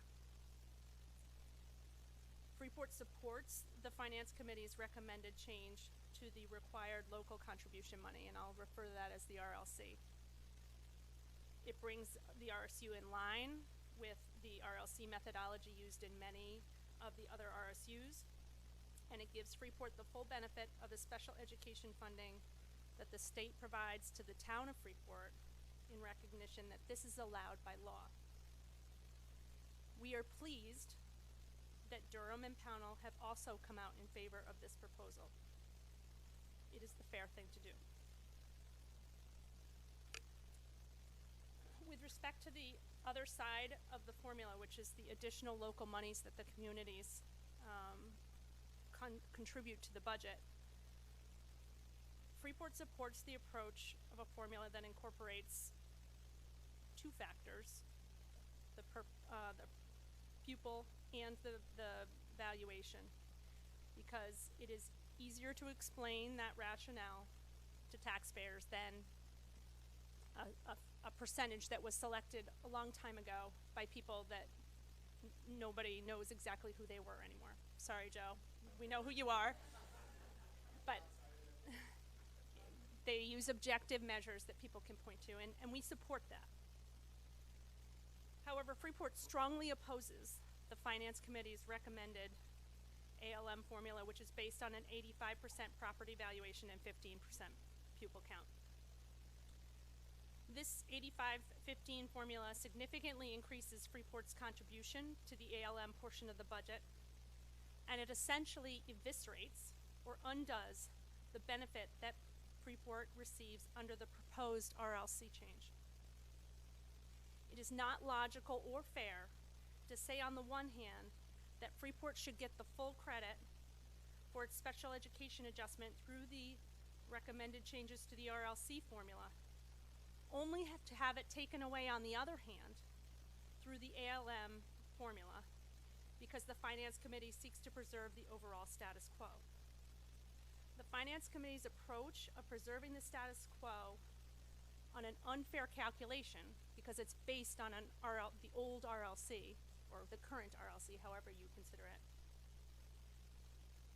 Preserving the status quo based on an unfair calculation remains unfair. With the assistance of Jessica Malloy, the Freeport's finance director, we have prepared a spreadsheet that we'll pass out tonight and we'll provide the native file tomorrow to everybody that demonstrates that the 60% valuation and the 40% pupil count ALM formula most closely preserves the effect of the proposed RLC change for Freeport and doesn't counteract it on the ALM side. Additionally, this split is more favorable for Pownell than the Finance Committee's recommendation, and in fact was proposed by Pownell as an appropriate compromise in its September 2018 letter to the Finance Committee. By way of context, this 60-40 split is a significant compromise from Freeport's initial position, in which we advocated for a 100% pupil count ALM formula. We continue to believe that pupil counts should play a substantial role in the ALM formula because pupil counts are easy to understand and perhaps more importantly are the best reflection of the demand that each community places on the RSU 5 to provide quality services. You have the unenviable position of deciding where the balance is in all of this. However, we believe the Finance Committee's current recommendation does not strike the appropriate balance and that the cost-sharing formula needs more work. However you come out, we respectfully request that the end result actually give Freeport the full credit, the full benefit of the RLC change because it is not disputed, at least to date. Everybody seems to agree that that's a change that should occur, which would include the full credit for Freeport of its special education adjustment. And we respectfully request that you not take it away on the other side through the ALM formula to preserve a status quo that is premised on the old, unfair RLC methodology. Thank you. And we'll pass out the spreadsheet. Thank you, Sarah.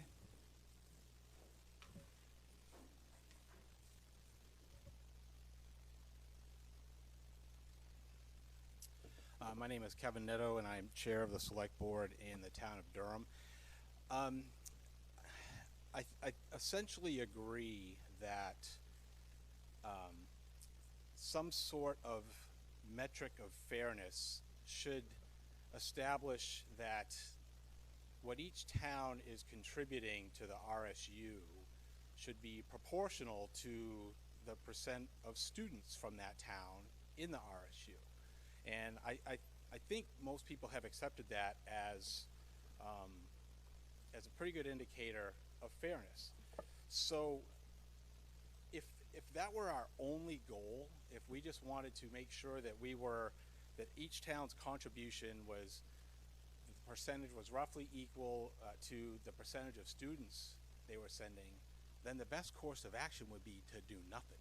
Because right now, each town is contributing a percent of the total within 1 percentage point of the percent of students that they send to the RSU. And In fact, Durham actually pays slightly higher than their percentage of students, and the other two towns pay slightly lower. I don't have an issue with that. It's within 1%. There's some annual variation of that from year to year, but when you look at the 6-year average, that is the case. It is within 1%. So I agree that if we want to preserve what we're getting from the current cost-sharing methodology, of which the ALM formula is only a small portion, then we would seek in a new, easier to understand formula a similar result or similar outcome, that the percent of total contribution that a town pays remains proportional to the percent of students that is sending to the RSU. That is what the 85-15 split in ALM accomplishes. There's nothing magical about 85-15. If it had been an 80-20 split or a 70-30 split that had essentially maintained that relationship between what a town sends to the RSU in terms of finances versus what it sends to the RSU in terms of percent of students, I'd be advocating for that. It just happens that 85-15 is the number, is the split that maintains that current proportional fairness. I would add that, you know, this is not by any means the last bite at the apple of a cost-sharing formula. I think now that there's perhaps a better understanding of all the factors that need to be considered when looking at a town's contribution, it'll be much easier to track in coming years on a, you know, pick a number, 3-year rolling average, 4-year rolling average, to monitor those percentages.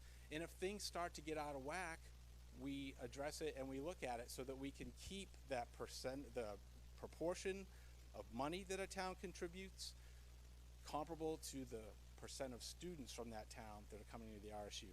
That is what we have now with the current formula. So I would urge the board to adopt a formula and a methodology that preserves that relationship. To adopt the recommendation of Ms. Tracy would not do that. It would actually take that out of balance from where it currently is. Thank you.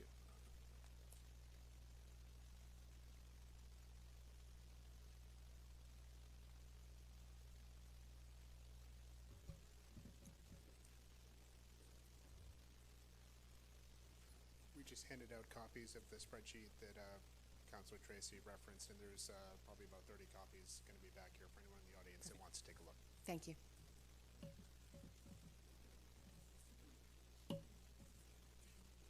Oh my.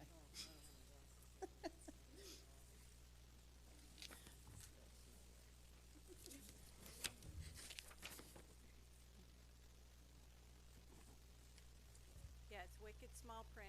It's all good. All of you doing the banjo, trombone thing. So, my name is Melanie Sachs, 84 Kelsey Ridge Road, former town council chair, citizen of Freeport.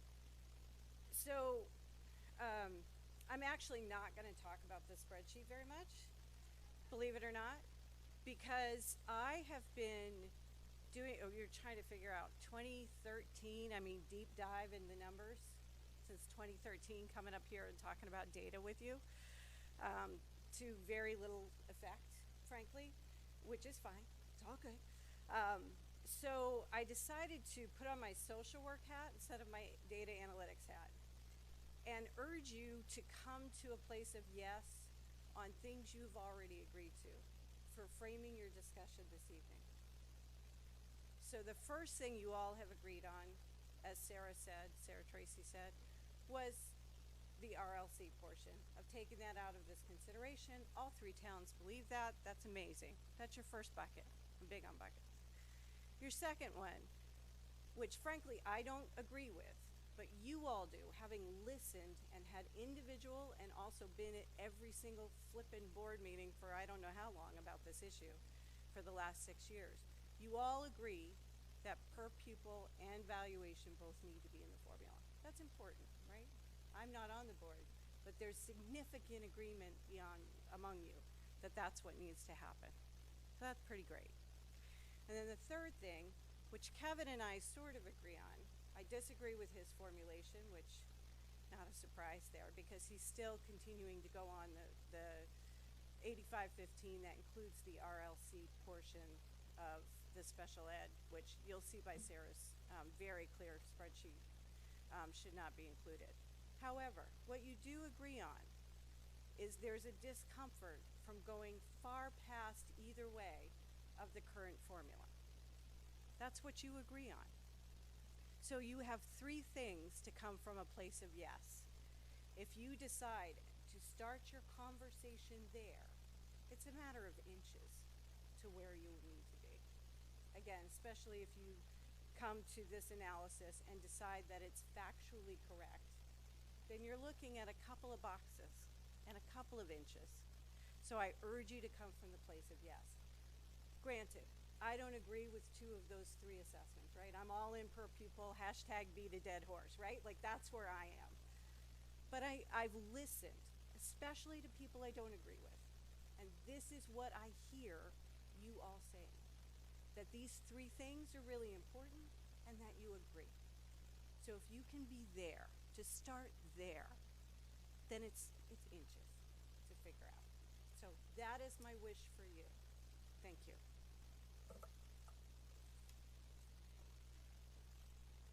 Thank you, Melanie. So I didn't want to use my time to get into the numbers, and I still don't. But I also recognize that this is overwhelming, and I did want to describe the overall approach of this document. And again, we can provide you the native file. We can give it to Michelle. She can check the numbers. But I wanted to conceptually orient you.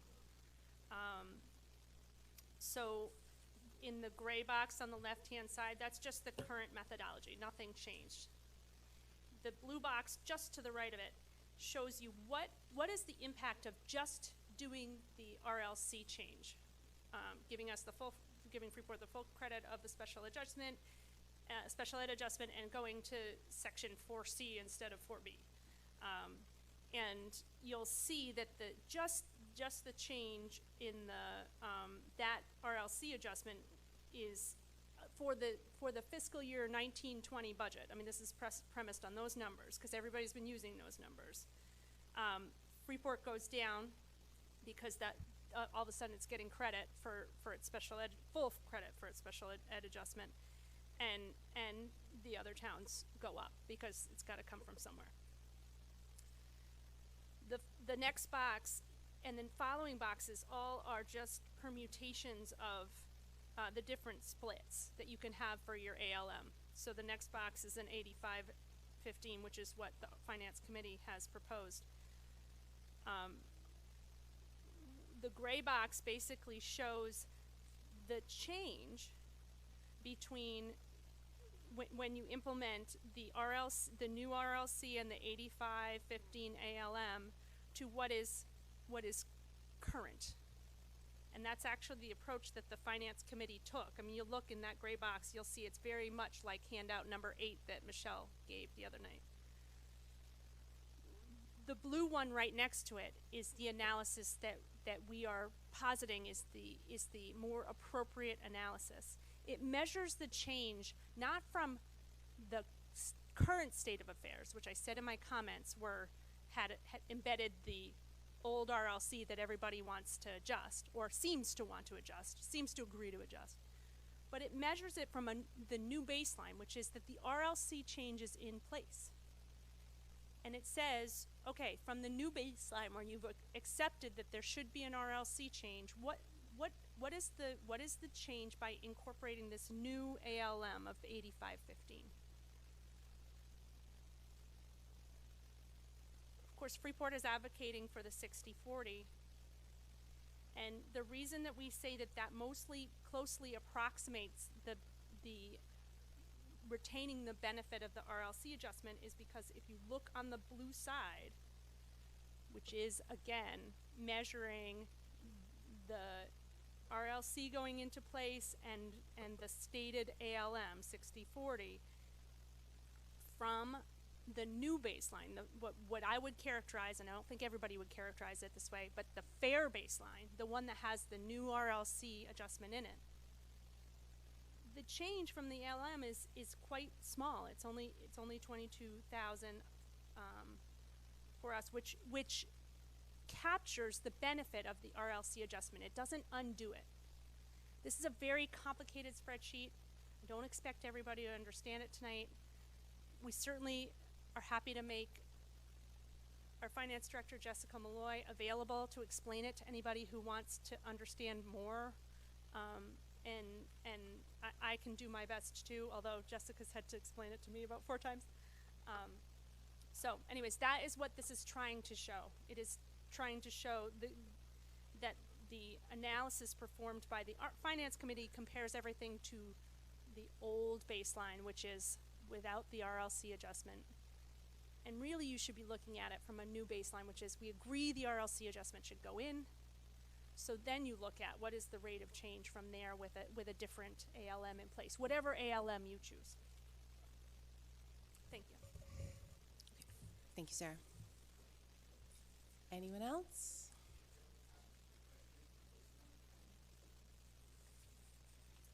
I'm a little bit catching up on this, but back when I said the formula is easy to explain, am I understanding that in there's been a bucket of money that should have been in the outside contribution counted for Freeport that has not been counted? So is this a new thing or just getting back to the formula that's in place? What's this $1 million? So we're not going to answer questions from the podium, but maybe in our discussion that might come up. I think a lot of us don't really understand what the standard cost. Yeah.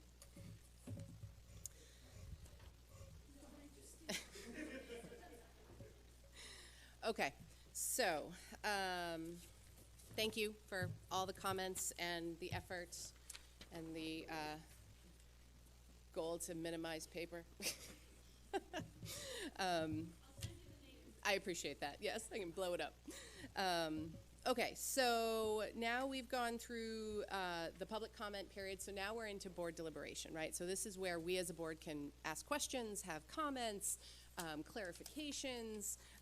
I thought it might make sense to start with a few clarifications for questions we've seen over the past week or two or from the original meeting, and in hopes that that might answer some questions that people had before they had to ask them.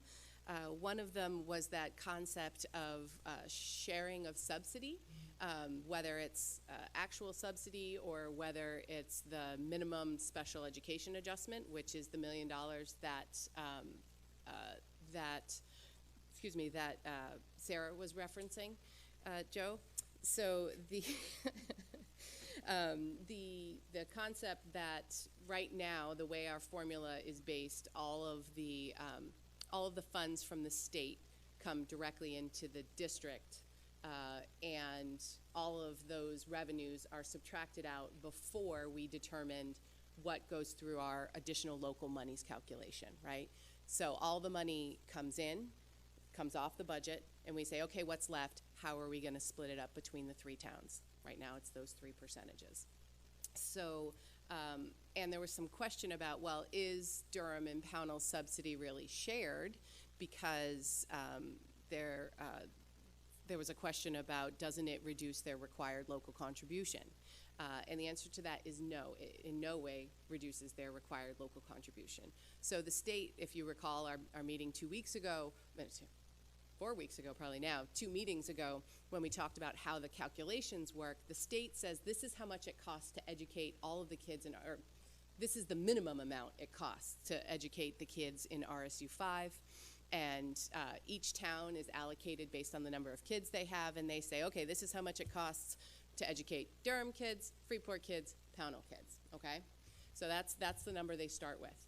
They then take your valuation, and they apply a mill rate that they set at the state, and they say, this is how much we expect you to raise in order to support education, right? So if your valuation times that mill rate is enough to pay for the whole amount up above, then you're what's considered a minimum receiver, right? So, so you're not going to get any subsidy from the state.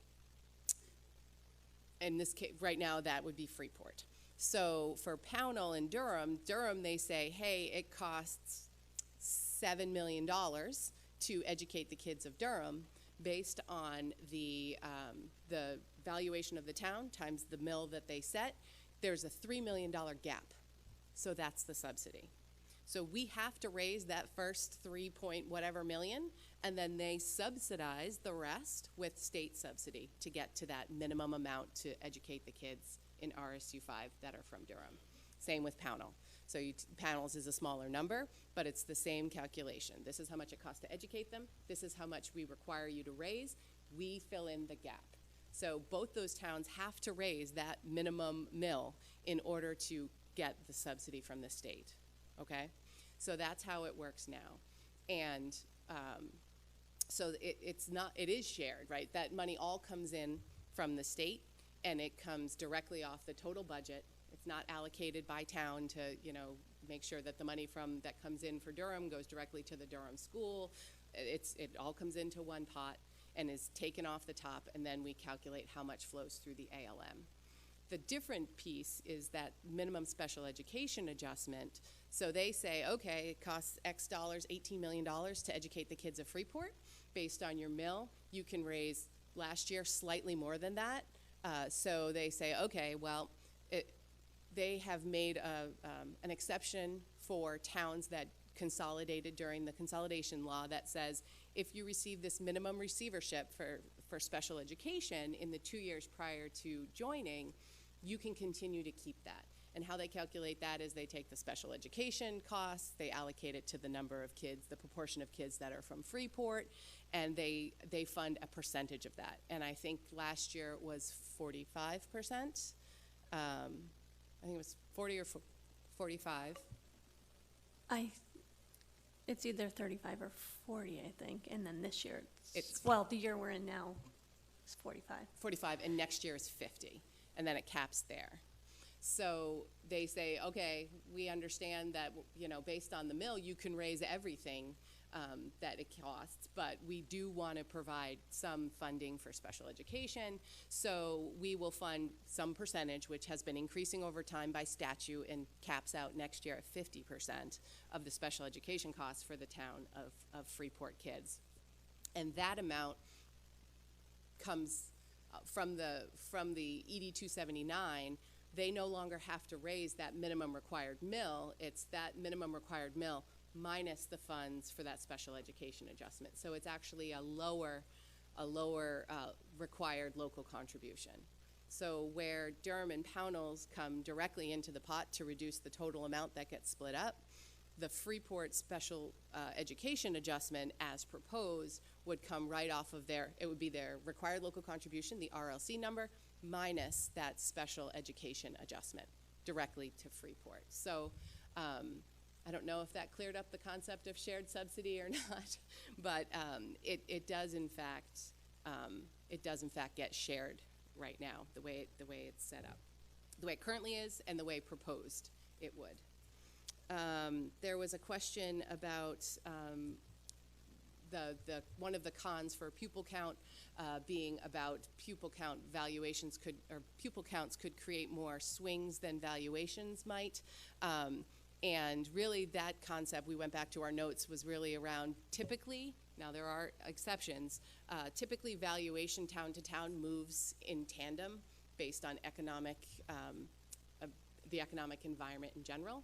So we have seen years where there was a year that I can vividly recall where Freeport's had dropped, their valuation had dropped, and Pownell's had gone up, and that had resulted in a large increase for Durham. And that wasn't anything to do with the school board or our budgets or even our formula. That was based on Freeport's valuation dropping and Durham's increasing. So, but typically you'll see they move, they're both moving up or both moving down, whereas pupil counts aren't really correlated town to town. So that was our thinking behind the pupil count issue there. And then the other question was about what does efficiency mean? Pupil count not taking into account any efficiencies. And really that was about, how many administrators does it take to educate a kid, right? How many buildings does it take to educate a kid, right? Because there are embedded costs in that overhead that vary from our various towns, right? So we have 4 buildings in Freeport that educate all the kids in Freeport, and then some of them from Pownell for the middle school, and then everybody at the high school, so kids can go from school to school. Some kids might end up in 4 different schools. Some kids might go to 2 different schools over their lifetime in the RSU. So there's a different set of efficiency as it comes to that, right? Like how many roofs are we paying for? How many HVAC systems? How many plowing, paving, right? So it varies. If you have 5 little schools are less efficient than 1 big school, if that makes sense. So that was the concept behind efficiency not being taken into account if you do a straight pupil count calculation. So I think those were the clarifications for questions we had seen, whether it was from our last meeting or emails over the past couple weeks. I did just want to remind folks of what the process looks like for a change to the cost-sharing formula. If we were ready to do it tonight or when we're ready to do it, the requirements as set out by our RPC state that 1 member of every municipality in the district has to be present, right? So we have to have representation from all 3 towns present at the vote. And then once that's met, then it has to be 2/3 of the population of the district has to be in favor, represented, right? So our board seats are based on population, and so we confirm this with the attorneys that we just use our weighted voting like we do for everything else, and he said yes. So you would need a 666 of the 998 votes that we have as a board. A very auspicious number. So that's the process, 2/3 of the vote. Yes, Lindsay. Would you be able to outline how specifically what the weighted vote is? Yes. Please. So there are 998 votes on the board. Freeport and Durham board members have the same number of votes. They each have 98 votes. And then the 2 Pownell representatives each have 58 votes. So to save you from doing the math, it's 8 people need to be in favor.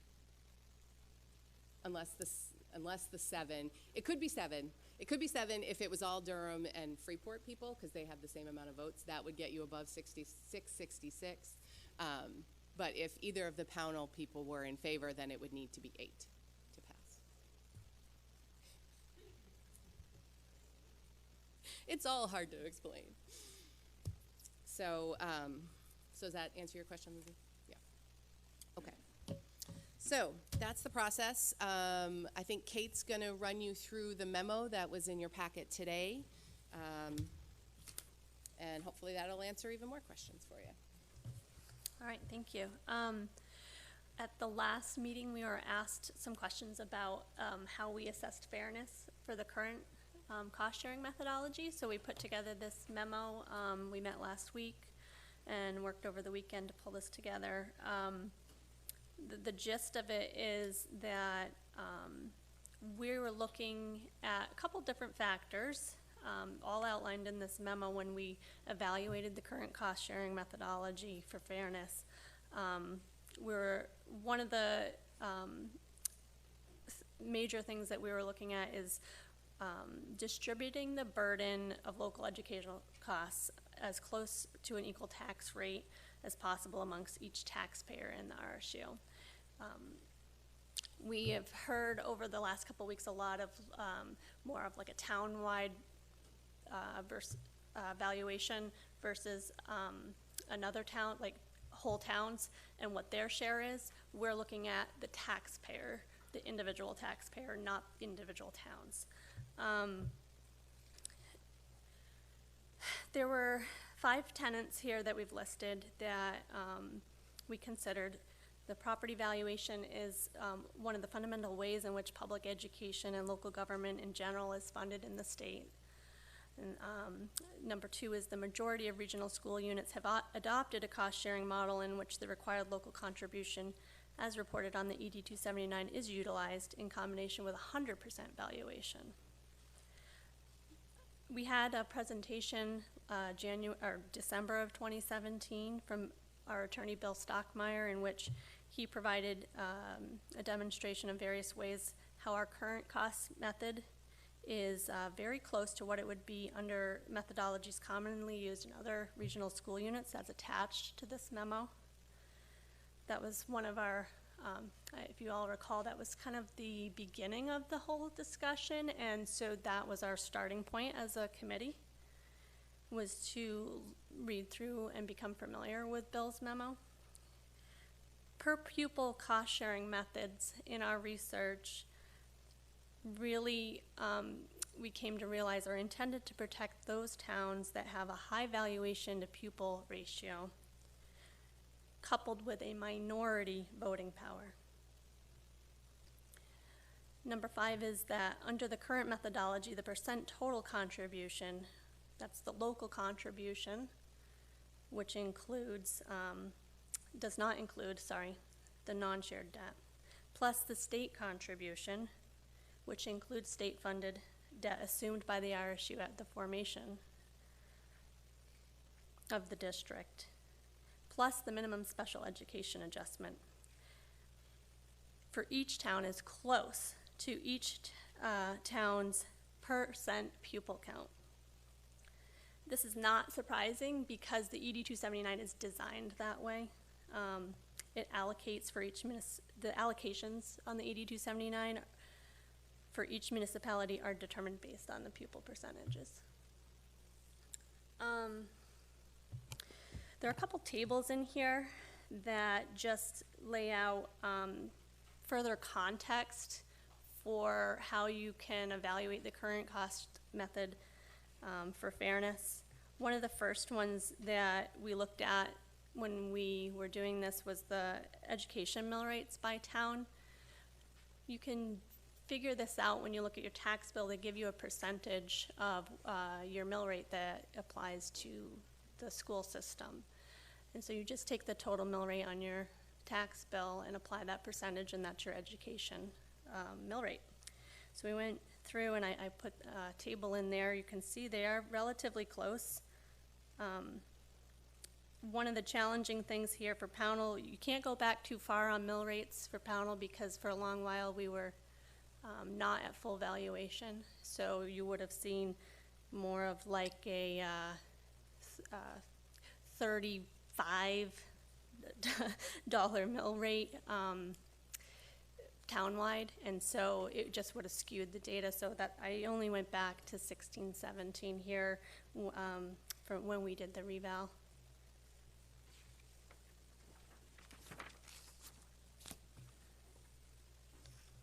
The next table is the total contribution to the RSU 5 by town. We look at the total contribution, including what each town brings to the table in terms of state subsidy.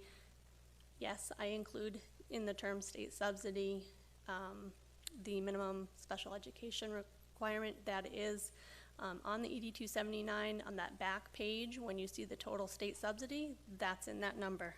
It includes the minimum special education adjustment. What's not included in here is the is state funded, non-shared debt. You know, on the top of our summary pages for the tax impact, where it shows non-shared debt is above and beyond the ALM or the RLC.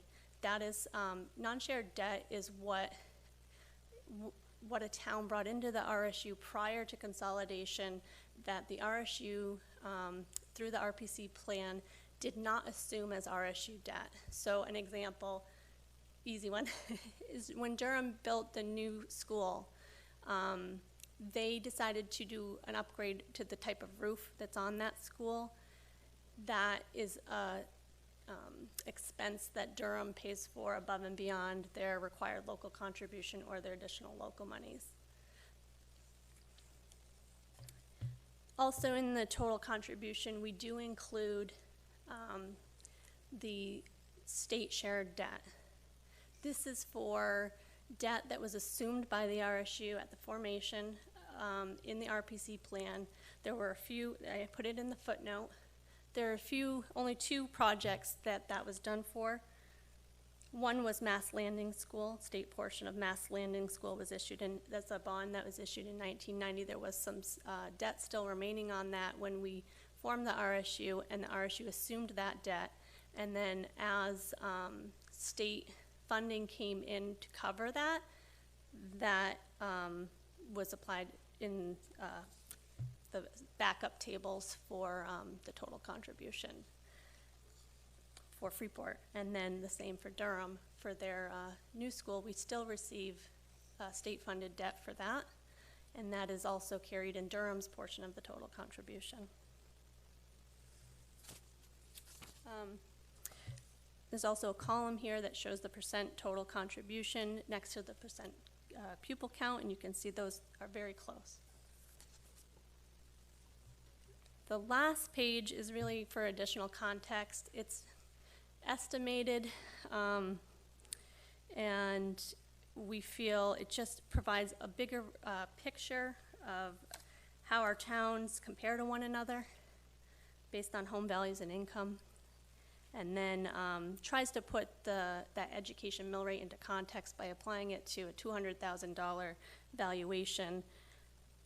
We also applied it to the median home value, which is it's kind of an apples and oranges comparison, because that median home value is based on market values that are estimated by the Census Bureau.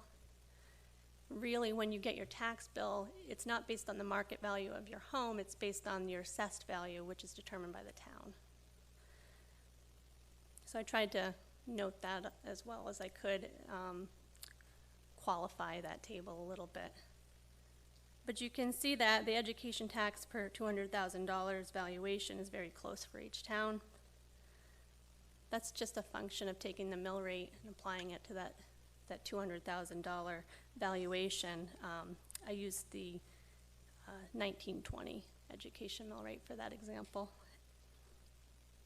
And then I used the 1920 education mill rate again for that median home education tax. And I applied it to the median home value, which again, that's a market value, but we're trying to provide our best estimate. I did get from the town of Freeport, I asked for their median home valuation from their assessor, and he provided that to me today, but I was not able to get Durham or Pownell's. I'll probably have those in the next couple of weeks, and we can add it to our documentation for additional context. Did I miss anything? I'll just go through what's attached to here. This tiny spreadsheet, again, need your reading glasses. This is just my backup calculations for the table that we put together on the second page of the memo. It just goes back to fiscal year 10. It's double-sided. It just goes back through all the years, and you can see the comparison of the percent total contribution to the percent pupil count in each of those years for each town. And then the last thing that's attached is Bill Stockmeyer's memo from December 2017.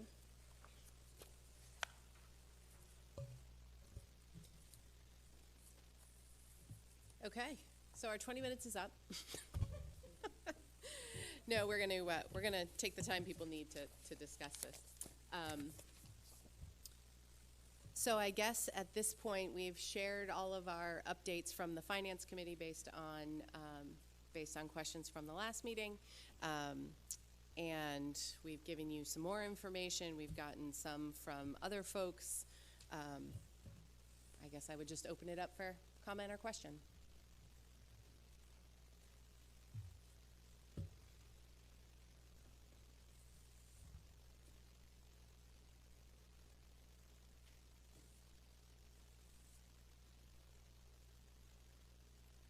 Somebody's got a question. I know they do. Right. That's what I'm struggling with. Not that I don't have anything to say. It's just it's a high volume of things to need to say and to process. So I just thought I'd fill up that space for all of you. She gave you a couple more minutes to think. Okay, sure. Thank you all so much for all your work on this. it's been extreme for a lot of people in this room. And I really appreciate having all these different perspectives to think about.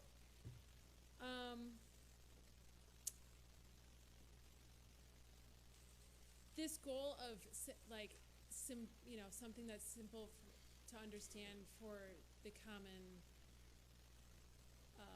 just citizen. I'm really struggling with that because pretty much nothing I've experienced in the last month has been simple. And I struggle to explain it even after having spent a month studying it. There have been two notions that struck me as they kind of resonated when I read them as like, oh yeah, okay, that seems fair. One was the proposition of a per pupil count, in that it seems, without having studied all the details on the surface, it seems like that makes sense to a person, just a person that you would bump into at the grocery store. Like, oh, you have a certain amount of pupils, it costs a certain amount to educate those pupils, the towns are contributing as much as the number of pupils they have. That seems quickly understandable to me. So I hope that, I guess I'm struggling to come up with my own viewpoint on what I want, because I'm still struggling to come up with these simple things that I think are true and understandable. So that was one resonant point for me, is the per pupil count as a way to divide up what the towns owe. You have a certain amount of pupils. The other resonant point was only received in the last week or so through email, I think, unless I wasn't paying attention at presentations, but that is this notion of the same value house in the three towns contributing this more or less the same value of taxes to education. That's just resonates with me, like, that seems fair. Like, I don't feel like I need to take an accounting course or tax state education course, like, I just feel like that resonates with me.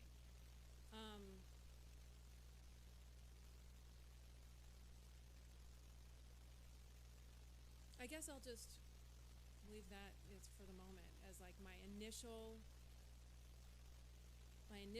response to trying to find something that's easily explainable to people without spending a month studying it. Those two things struck me. Okay. Start there. Thank you. Thank you for breaking the ice, Lindsay. Maddie. So I'm also thankful for the deep dive and the heavy lifting that the Finance Committee has done, especially in an effort to educate those of us who are not mathematicians. Because I disagree with Joe Mig, it is very complicated.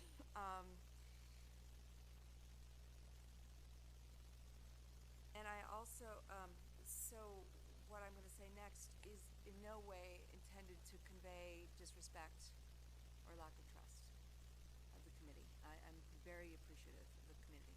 But I sense a general reluctance for us as a board to dive into the deep work of this because it's potentially messy and feels like conflict. And we have a history of conflict on this school board and among our three communities that nobody wants to revisit.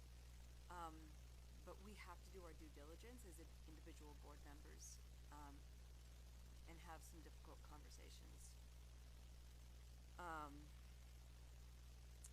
And I am not in favor of the proposed changes.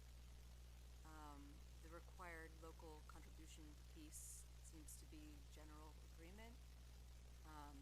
I might suggest, might behoove us so that we can make some traction to vote on this in two parts.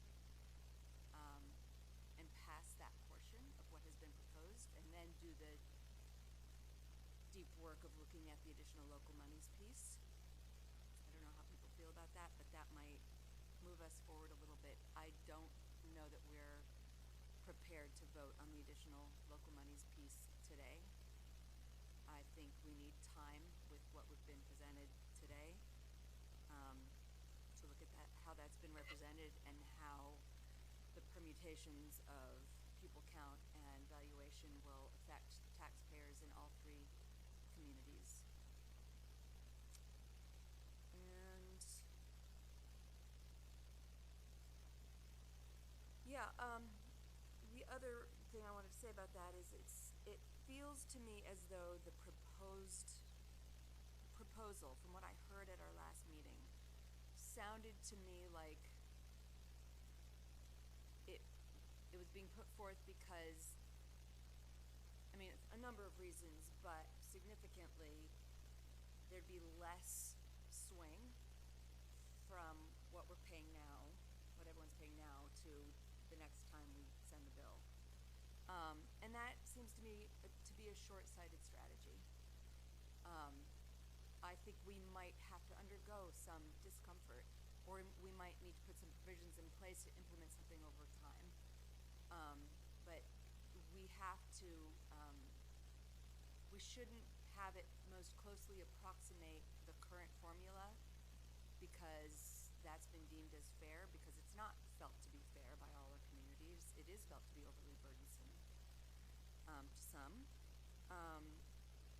We need to take the time to implement something that does feel fair, and even if it feels a little unfair, I think everyone's going to have a little piece of pain.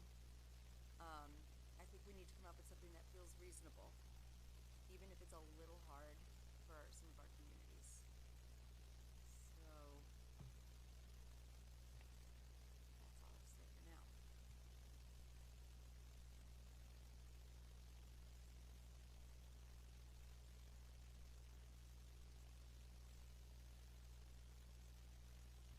I'm not going to say much, but I would like to know how people react to this notion of doing this in two separate votes.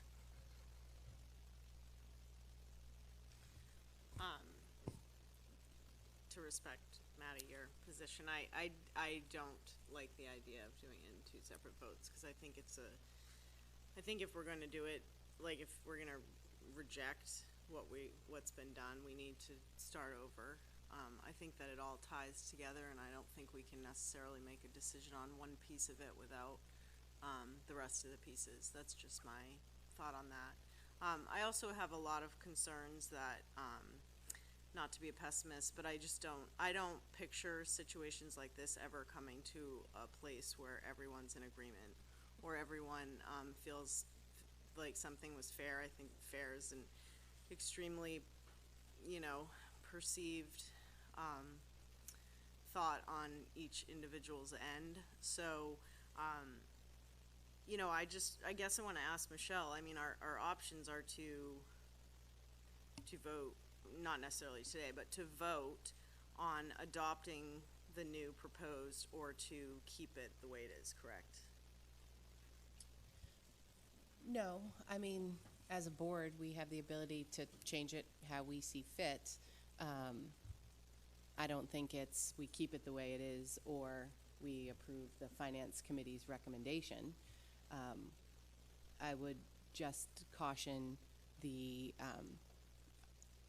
have in the past had a tendency to tinker on the fly. And I think to Maddie's point, this is a complicated issue, and it's not as simple as splitting it into two votes. Like, okay, everybody's on favor with this, but then they are tied together.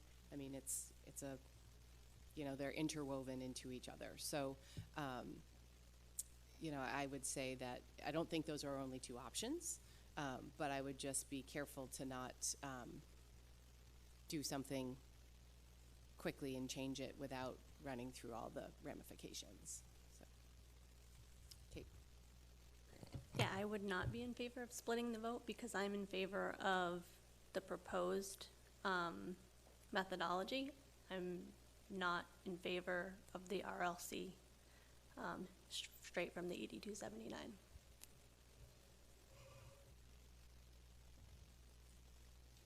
Lindsay? Just to follow up on, the options, just procedurally, it's, stick with what we've done in the past, go with the recommendation of the Finance Committee, or propose a different formula and vote on that, so sky's the limit, really. I mean, in terms of what can happen, right? Potentially, yeah. Right. I mean, there are some legal parameters we have to live within, but Well, yeah.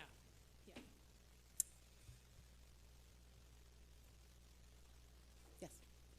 So I guess what I worry about is that, and I worried about this very much back when we voted as a board on whether to open this up, is that when something is opened up, the expectation is change.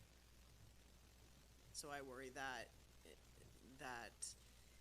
if there isn't a change made, it will be viewed negatively, whereas back when we had the option to open the can of worms or not was gone. Does that make sense? It may not, but. I guess I would just want to speak to Maddie's comment about the choosing of the 85-15 because it was the least rock the boat. That it wasn't done that way because our goal was to have the least rock the boat. It was done that way because based on the information we had, we didn't feel like the existing formula was creating an output, like what the final number was by town, that it was unfair. When you look at it by a per household basis, or if you look at it by how much each town is contributing as a whole to the district, they seemed, they're roughly contributing the same amount per median household. That seems fair. They were roughly contributing the same amount as their pupil count on a total basis, right? So the hard thing is it's easy to try to focus in on one specific piece of the puzzle and say, well, that number doesn't quite, but you kind of have to look at it more holistically and say, okay, as a group, is Freeport putting in how much, they're using based on pupil count and use, right? Is Durham, and the concept that the subsidy is really, that other towns are subsidizing Durham's education costs is not true. The state is subsidizing those costs through the subsidy from the state. So if Durham decides to go and get a Walmart in town and have a big valuation boost, I think Joe's going to send them our way, but all that does is it reduces how much the state kicks in. So Durham's RLC would go up, right? And the subsidy would go down. And as a proportion, we would still continue to be contributing roughly the same amount as we are as the pupil count, right? So if you look at individual pieces of the puzzle, you have to kind of step back and look at it as a whole. So I don't think it was, our goal was to not rock the boat. It was that we looked at it and said, they're pretty close to accurate. Bill Stockmeyer said, strangely, this seems to be working for you guys. I don't know why it still works, but it does. So we started from that premise that, we're roughly contributing fair amounts by town right now. And if we are okay with the output, but we want to change how the inputs interact to make it more transparent, more easily understood, less, a number from 10 years ago that doesn't necessarily apply anymore, how could we do that? And that's how we came to the changes on both sides of the equation. I think one of the reasons why people may view the proposed formula as wanting to preserve the status quo was because of how it was presented. It was mentioned many times, we don't want to upset the apple cart. And also because the notion that it is as fair as it can be now got translated into numbers. I do agree that in broad brush, what each of the communities contributes now is similar per household, median household or per student when you factor in all the total contributions. My issue is that the formula that has been presented tries to pin it to the cent. And I see that within all the measures that we're using to see how fair the contributions are, there is a fair room for play. And in some of the measures, you see that if you look at it through one lens, Durham is paying more. If you look at it from the other lens, Pownell is losing more, and same for Freeport. And I even looked at some of the numbers that Kevin provided. And you have, for example, which one is it? The one for the contributions to the RSU with total everything in. And whether you take the minimum sped adjustment and give it fully to Freeport or leave it in as a shared revenue source, we're still in the ballpark. So there is room there for movement. So I don't want to be too wedded to the notion that we need to be exactly where we're at now, because these measures are flexible. They are based on statistical analysis. And depending on which measure you look at, you see one narrative or another. So even though in general scope, I think that we're headed in the right direction, the actual amounts that we're trying to mimic, I think are maybe set in a way that is too strict, and that we should allow ourselves to look a little bit more to accommodate variability, so that we can play with the formula in a way that makes sense for the regular taxpayer to understand it better, to see the transparency in it, to simplify it. So I hope that we can all just be flexible, because the numbers are flexible, and that we can all meet somewhere that it makes sense. We need 2/3 of the vote, so there's no other way to do it. And that's what I'll say for now, but I'm hoping to hear from other people. I think that people are getting hung up on the minimum special education adjustment as being something that should be just for Freeport, yet still thinking we should not then apply the state subsidy to just Durham or just Pownell. In the proposed formula, we're still talking about sharing the subsidy. I view state money as it's all coming from the same source, so why aren't we treating it the same? And so applying the minimum special education adjustment to just Freeport and then still sharing the state subsidy from Durham and Pownell amongst all three towns was like really hard for me to get over, like 6 months hard to get over. So the point that we're at now, I think, is, something that I was able to come to accept based on the entire package that we proposed as Finance Committee. And that is why I am not in favor of splitting it up into two different votes, because to me, you have to do the whole package.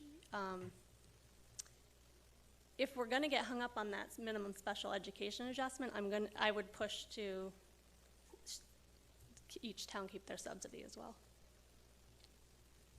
Right. I mean, and I guess, we have some ownership in the presentation piece of it, that, we sort of passed by some of our early discussions about FAIR, about the compromises that went into the recommendation that we presented to you guys 2 weeks ago, because it was long discussions about, hey, taxes are based on valuation, 100%. I mean, more than the majority of RSUs do it as 100%.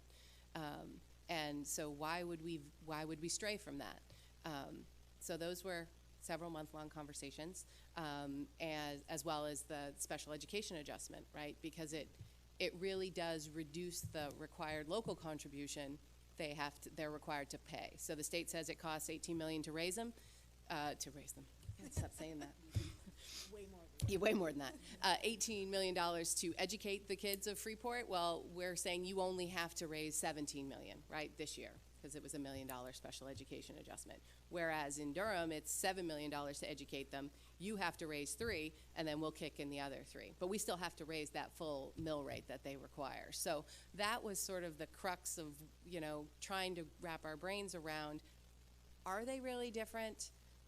How do you calculate them? And, you know, at the end of the day, we came down on the side of the recommendation because, you know, our goal of transparency and simplicity of, you know, where people could go find the information, that's the number that shows up as the adjusted required, you know, contribution by town. So that's the number we went with. You know, I agree with Kate that it is sort of a package thing, and splitting it into multiple votes I don't think is wise or beneficial. But I do agree with Valley that, and Melanie, if she's still here, that concept of, that concept of, you know, where I hope, where, you know, if people can get the concept, you know, come to an agreement of, you know, where we are in terms of what are we looking at in terms of fair, you know, is it household, is it by town, you know, if we're all sort of closing in on that, seems like it makes sense to us. You know, if we have to tweak those numbers a little to the point of inches and not miles, I think that's good, and I do think we're making progress. I mean, it isn't easy, it's always painful. You know, even if we found a way to do it so nobody's tax bill changed $1, it's still painful to go through this process, right? Because it's change, and change is always painful. So.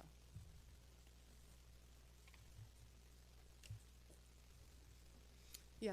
Well, I'll keep talking if no one else has anything else to say. So I agree with the premise that we're within the ballpark. And I agree with the premise of just looking at both of them together. That works for me. The one thing that I really would like to see us talk about, or hear us talk about, is the use of valuation for the ALM. I mean, if the goal is to maintain funding levels at somewhat similar levels to what we have now, and we're taking this snapshot of today and how much we each contribute, and turn that into a formula that has variables that in the future will start diverging and create disproportionate burdens on different residents from each town, that to me is a problem. So even if we agreed, which I don't, but I'm pretty close, that the formula that has been proposed is the way to go, I couldn't agree to use such a heavy valuation formula, only because the valuation of the rates of increase for the valuation of each of the 3 towns are not steady, going in parallel fashion. So if you can imagine a graph, you would have Freeport going up as a steep line, Pownell in the middle, and Durham at a much slower rate. So the rate of increase for valuation in Freeport is higher than in the other towns. And what happens is that if we take this snapshot in time and say it works now, but then those valuation increases continue to diverge, then 5 years down the line, we're charging a lot more in taxes to the community that has valuation rates that are increasing disproportionately fast. So it may work for today to say 85-15 mimics exactly what we want, but next year it will be slightly different, the year after it will be slightly different, and a few years out, the proportions won't work anymore. So we need to be really careful about how we set up the valuation pupil count, because it will disproportionately affect the Freeport taxpayer to have a valuation heavy formula. Because we will see the ALM contribution increase faster relative to the other 2 towns.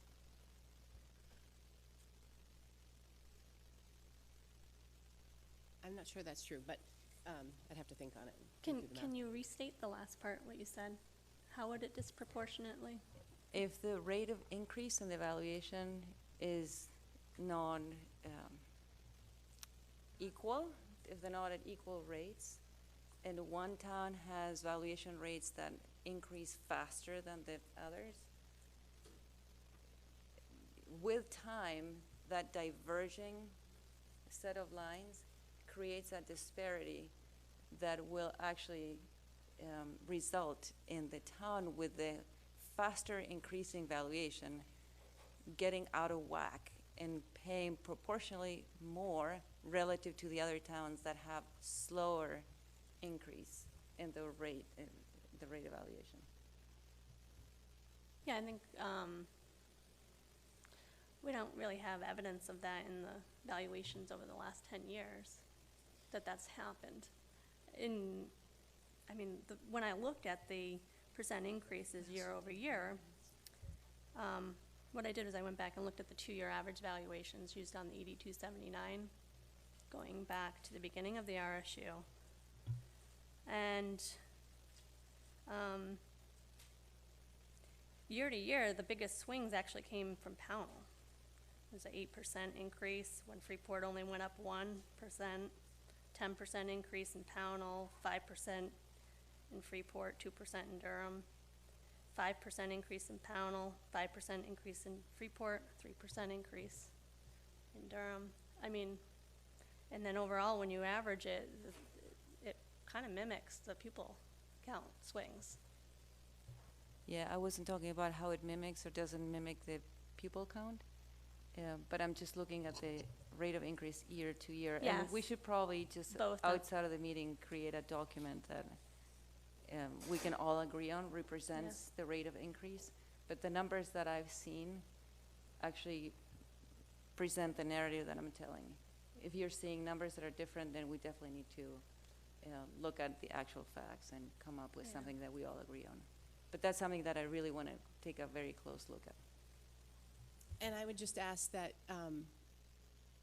then I would be interested in, what, if you can get on board with, in the ballpark of, trying to be not completely divergent from where we are, but not wanting to use valuation, I'd be interested in, what other options you.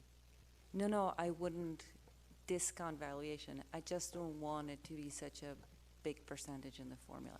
Yeah, to minimize that swing in the diverging But by rates changing of that, increase. you've then moved away from being in the ballpark of how we're allocating it now.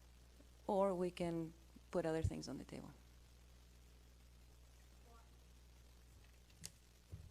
I think I'm, in my head, swinging farther than Valley is, and maybe I'll just paint that picture, and relatively, Valley's gonna look good.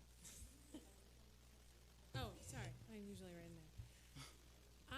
I feel like the majority of the budget is already based on valuation and pupil count. It's already like what the state, the minimum required contribution that's computed by the state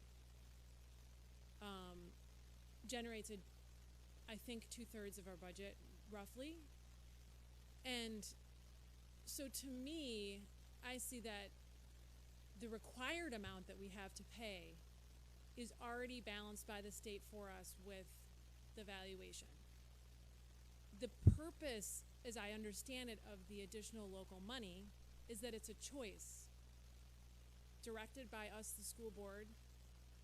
How much more do we want to invest in education in our communities? And we have the power to decide how much we're gonna do beyond the minimum required.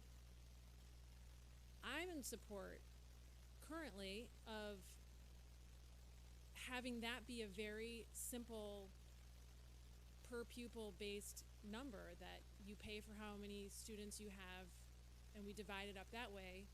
It's simple math, it's easy to explain. And it's not saying, to hell with valuation, because the majority of the required budget is based on valuation. It's saying when we develop our budgets, we're gonna be aware of how much we're adding to that, and we can decide, you know, how much more is comfortable as we do our budgets. So I guess I would just bring you back to Kate's point earlier about heavily weighted pupil count formulations are generally used in scenarios where there's a town in a district that has a high valuation, they have a low pupil count, and they have a minority voting interest. So your concept there, the 2/3 is based on both pupil count and valuation, right? But what you're saying is that because a town gets subsidy, they are then disadvantaged based purely on pupil count, because any additional dollars are getting pushed at them without a state subsidy, right? To offset that. I don't understand. So we are required to raise X dollars, right, to educate our kids. And they say that if based on their required mill, you can't raise that, we'll subsidize it, right? That's the minimum EPS, right?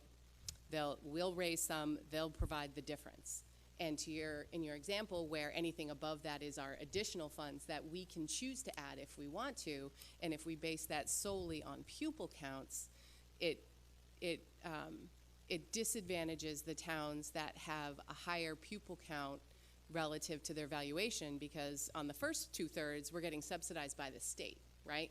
So they're providing the difference between that 2/3 for us. Whereas anything above that goes directly to the towns by pupil count in your scenario, and there's no subsidy from anyone. And oh, by the way, those people that are negatively impacted have a minority voting interest on this board. So they can't change it if they wanted to, right? So that's where pupil count calculations are put in place. So when Harpswell, which has 60% of the valuation of their district, has 16% of the kids and 3 members of their 14-member board, it doesn't disproportionately impact them because they can't change it, right? Where they don't have the majority of the board. So it helps protect those towns that have that scenario. That's not the scenario here.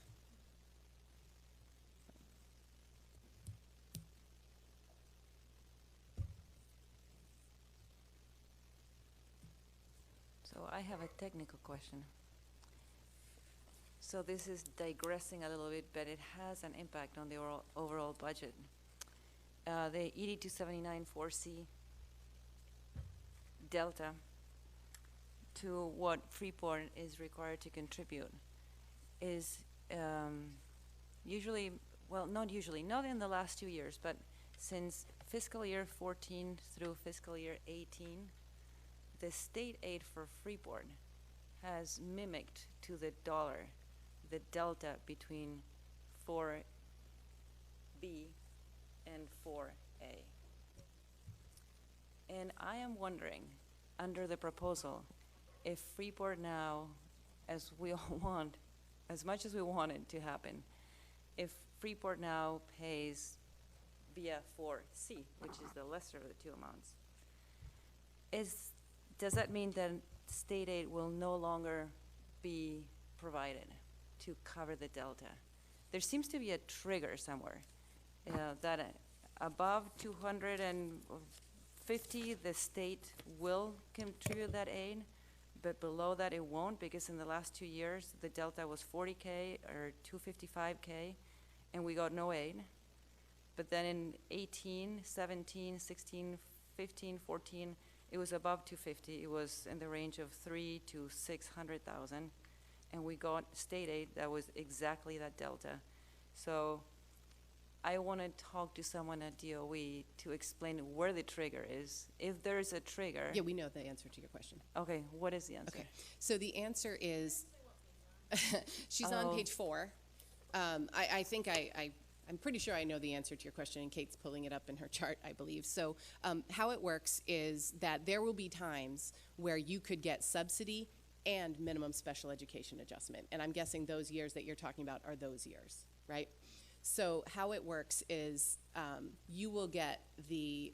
or no special. or no? So if your minimum subsidy is receiver? enough to cover how much you would have gotten in special education adjustment, you'll get just your subsidy, right? So Right. that's why Durham and Pound, well, we didn't get it before, but that's why we don't get any special education adjustment, right? So ours is embedded in our subsidy. So it says that if your, say your, so 12,600,000 is how much you were expected to raise. Say you had 12,500,000 when you applied your mill rate. So you were $100,000 short, right? So you would get that $100,000 in 4C. In addition, you would also get the minimum special education adjustment, the net of the two. So what the 1,185,000 minus that 100 they gave you in subsidy. So you could get both, right? So you get a minimum of that 45 or 50%, whatever it is in that year, of the special education costs. Some of it may come in subsidy, and the remainder would come in special education adjustment. Does that answer your question? Yeah, so if I hear you correctly, what you're saying is that we don't have to be concerned about not having that delta.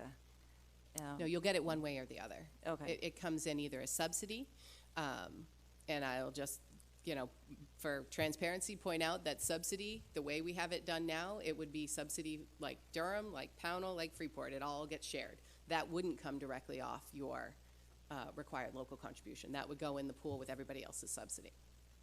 Right. So, okay. Just wanted to make sure we weren't yeah, going to lose yeah, the no, state aid. we wouldn't lose it. No, I mean they don't. I mean, I think they have to approve our cost sharing formula to make sure it's legal, maybe. And Michelle's nodding that they do. But how we set it up is they don't. This is what they say we have to raise. If we raise that, we get this. It's as simple as that to them. How we allocate it is up to us. So we don't risk losing subsidy by changing any of our levers. But that's a good question. That would be an unfortunate side. I think the one thing that is not clear legally that we heard back from the attorney was whether or not the required local contribution at the full value mill rate for Pownell or Durham could be raised as like a shared amount. So like Pownell and Durham have to raise that. Do they? I don't know. Can that be, could you take the RLC as it is district-wide and combine it all and figure out how to divvy that up differently so that in theory maybe Durham didn't have to meet the RLC, but as a district we raised the total RLC, would we still get the subsidy? And when we asked the attorney that, I don't think it's been tested legally. Right, because who is willing to raise the required local contribution for another town? Because somebody has to raise it. You could get creative though and come up with a form. So like when you say Altruistic. the sky's the limit, it's not really.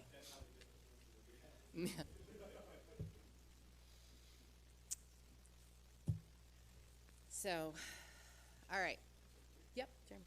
Just, I know it's been stated a couple of times, but I really do like these tables on page 3 that show what a median house in each town is paying, and to Valley's point about the valuations, I think to an extent the numbers probably will show that the valuations have the change in percentage has gone up more in Freeport than Durham in the last say 3-4 years. But I don't know that there's any guarantee that will happen in the future, and I don't think we as a board should be predicting future economics. So I like that this shows the current picture, which at least to me feels fair, and the formula then helps to equal this picture. And then if valuations drastically do change in the future, then as a board we can relook at those percentages, because we'll sort of know what's fair, with this type idea being our basic baseline of what fair is how I look at it. Right. I think this is a lot of legwork that in the future wouldn't have to necessarily be recreated if we agreed in concept, that we like this concept of fair as a board. And if things went crazy wonky in terms of the valuations or the pupil counts, it wouldn't be that hard to recreate just, okay, well, what are they now? How are they trending? And do we need to adjust a percentage here or there? I think that's a easier endeavor than this last 24 months. Yeah, I agree with that. However, I would like to remind everybody that it has taken us 11 years to relook at this formula. And if history is any indication of the future, it could go wrong and it could take a board longer than is acceptable to address the situation. So I don't want to create something that, based on trends that we're seeing now, that no one expects to see reverse. In fact, I think most people expect those trends to exacerbate and get more entrenched. Why? Because of the number of building permits that are being issued.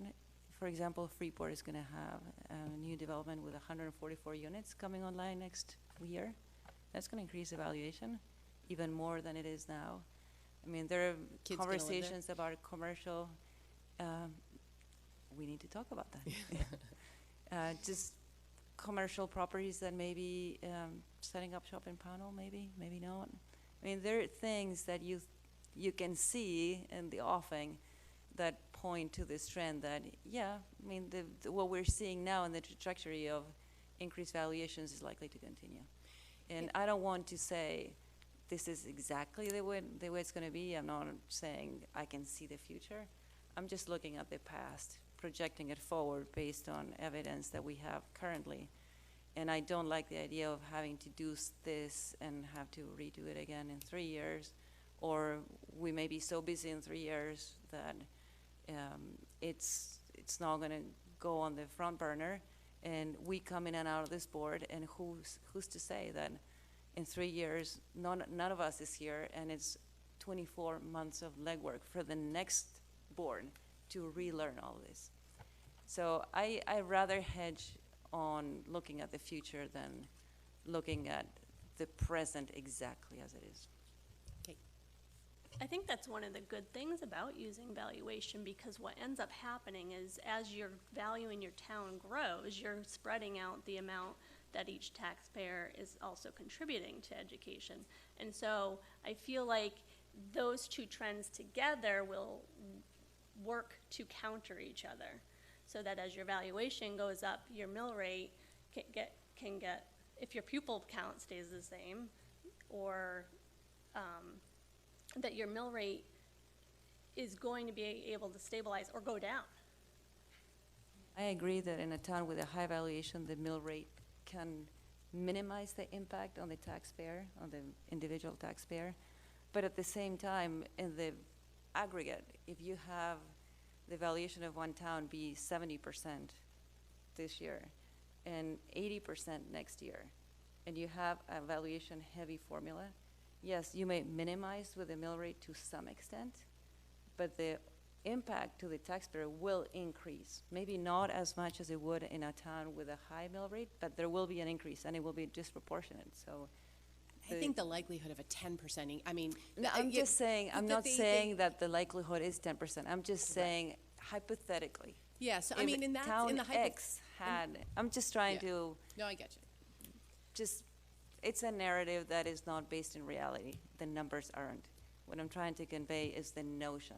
Right. That if the valuation increases, fast or slow, fast but disproportionately faster to the other towns, then the town with a high increase in valuation will have to basically send those tax bills to its own taxpayers, and there will be an increase.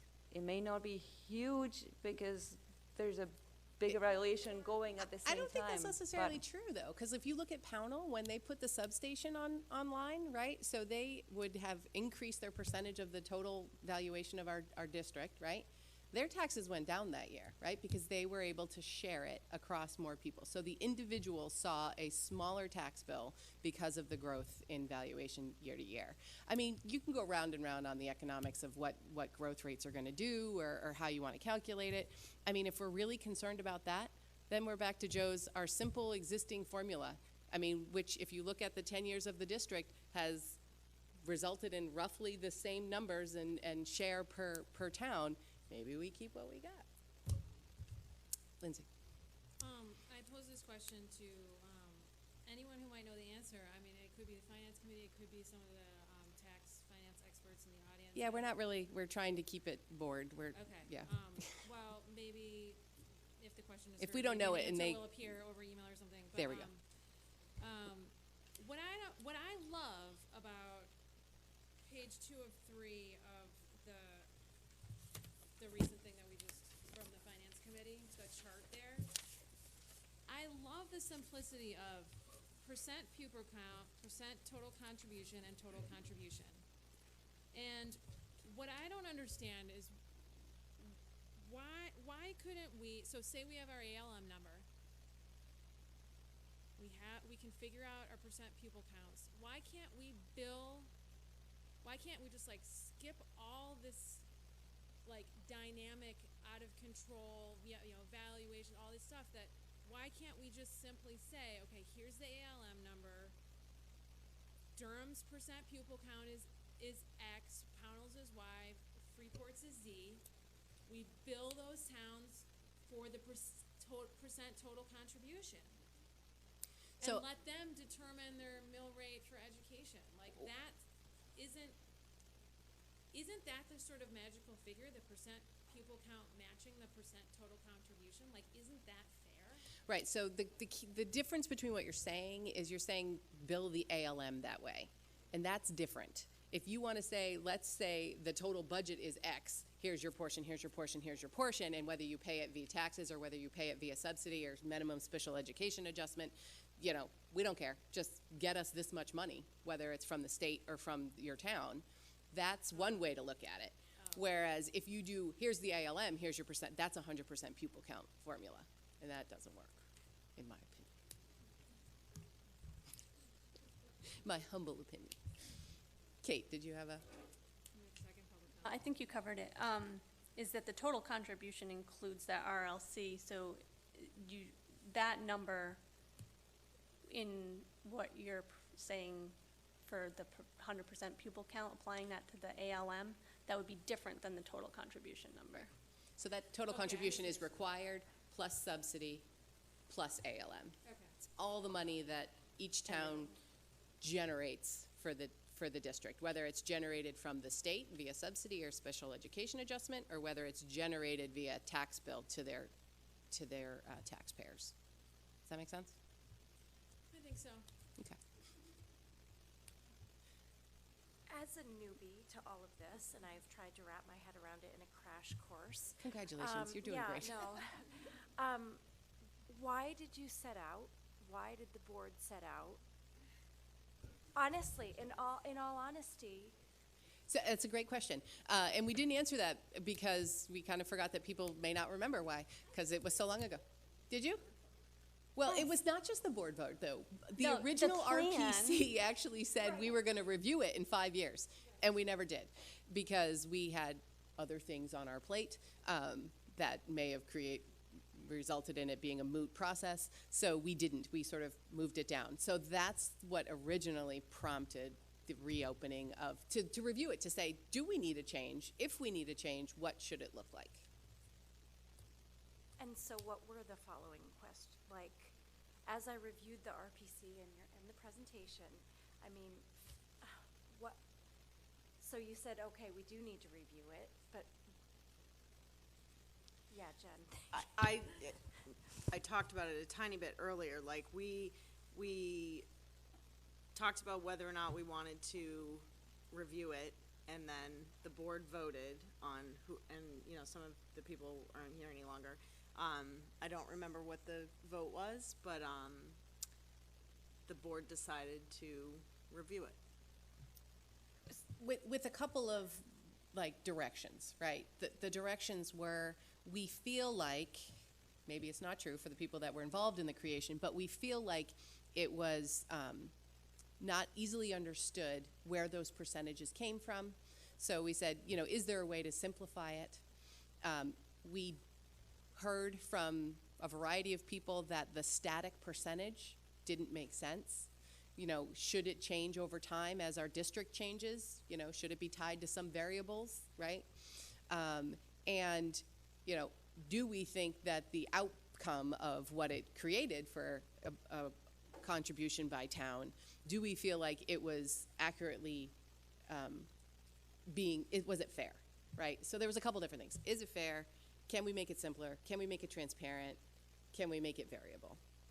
So those were our charges as a finance committee. Am I remembering incorrectly, though, that that was decided after we decided to open? I feel like, and I could be totally wrong, I feel like that was all decided after we voted as a board to open it. But that's all in the RPC, the original RPC, like if we go to change it, it's got all those conditions that were in your presentation. Well, they didn't have variable. That was the one thing, like, because obviously, because the existing one wasn't variable. There were some criteria listed out in the RPC, but there were also some that were discussed at the board level. I would add to Michelle's that there were people on this board that also said in their direction to us that they felt like we were at a good place in the RSU and didn't want to rock the boat. That was this board's term, or members of this board.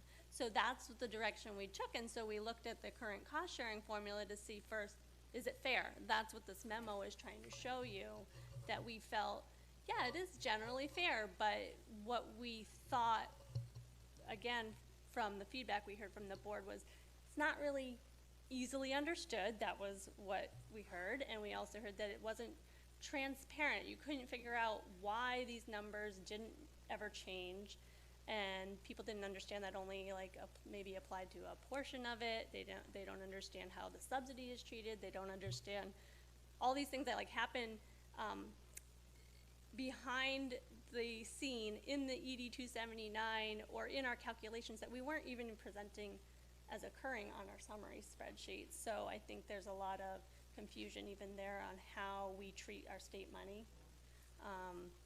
There's confusion on whether or not state money reduces the RLC that you see on the tax impact pages we present. So we were trying to address all of these, I call them criteria, that's I think what we called them in the proposal presentation, and also hit upon some of the other factors that the plan told us we had to look at.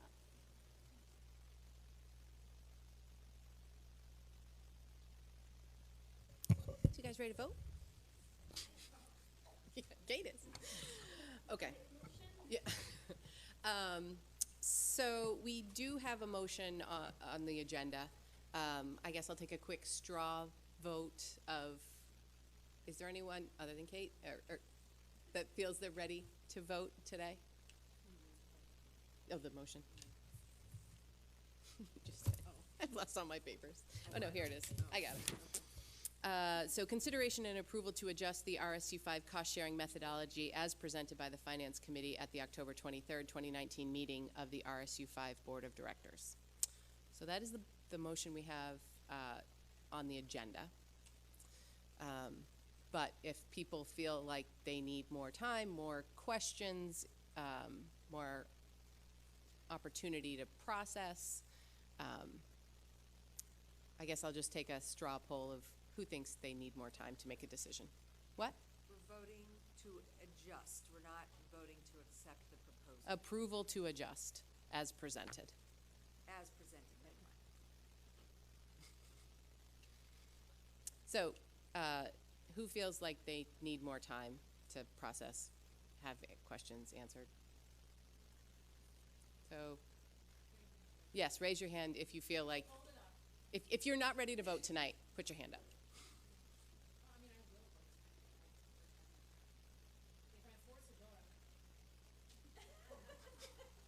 I'm asking, would you like more time?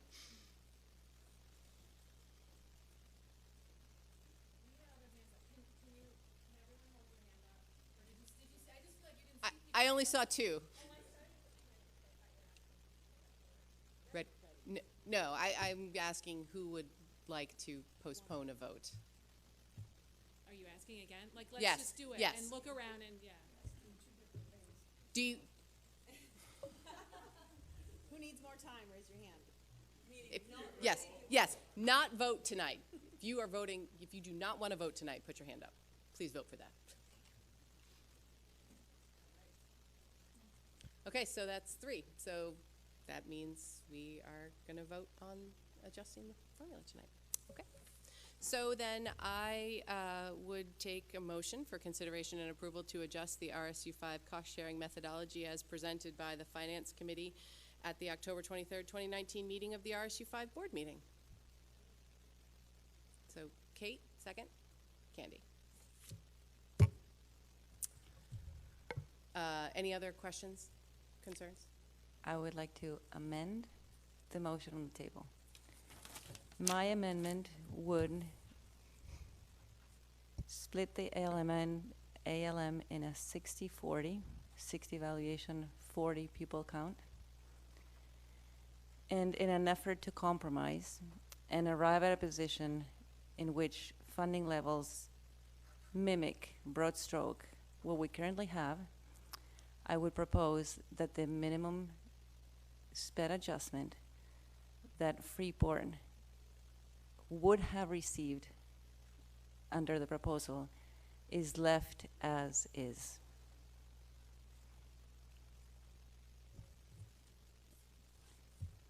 Okay. So the amendment on the floor is to, what's that? Oh, yeah. Okay, do we have a second? Okay, Maddie. All right, so the amendment is to, for the 2 adjustments to the RLC is to, Leave the first 4C. adjustment. 4C will remain. well, not remain, that changes 4C. No, 4C would be used Right, to instead determine of the 5F. RLC. Yep. So, meaning remains as proposed. The minimum adjustment would not be shared as proposed. Meaning, would not go to Freeport as proposed. Excuse me. And the funding formula for the ALM would be 40-60. Yes. Thank you. And the reason why I propose that is in looking at this spreadsheet here, Freeport had the director of the finances of Freeport had calculated that to revert the changes to the ED 279, a 40-60 formula would be appropriate. Do you mean 60-40? You keep saying 60, 60. I'm sorry, 60 evaluation, 40 pupil count. Okay, thank you. And I'll try to keep them in the same order. I'm sorry about the confusion. So I'm assuming based on these numbers and other numbers that I have run myself that if you basically forfeit the change to the SPED adjustment, then you're back to pretty close to what the Finance Committee was proposing in terms of how the contributions will be allocated. No. If you did 60-40 and you kept special education as a shared, right? Durham goes up by $139,000, 2.7%. Pownell goes down 4.7%, and Freeport stays level. I understand that. That's why I said ballpark, and that's why 3% is not ballpark, in my opinion.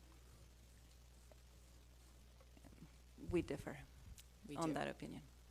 But Yeah. there's an amendment on the table, and we probably should vote on it. I think we can actually discuss the amendment on the table before we vote on it.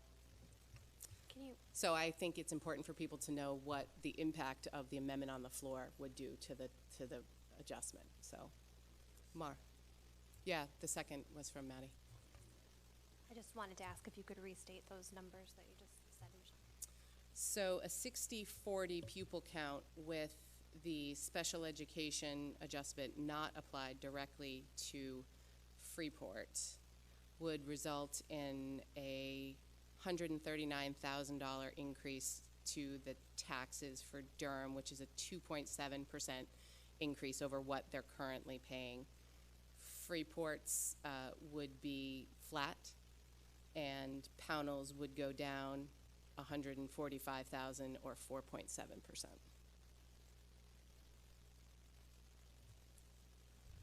Yes.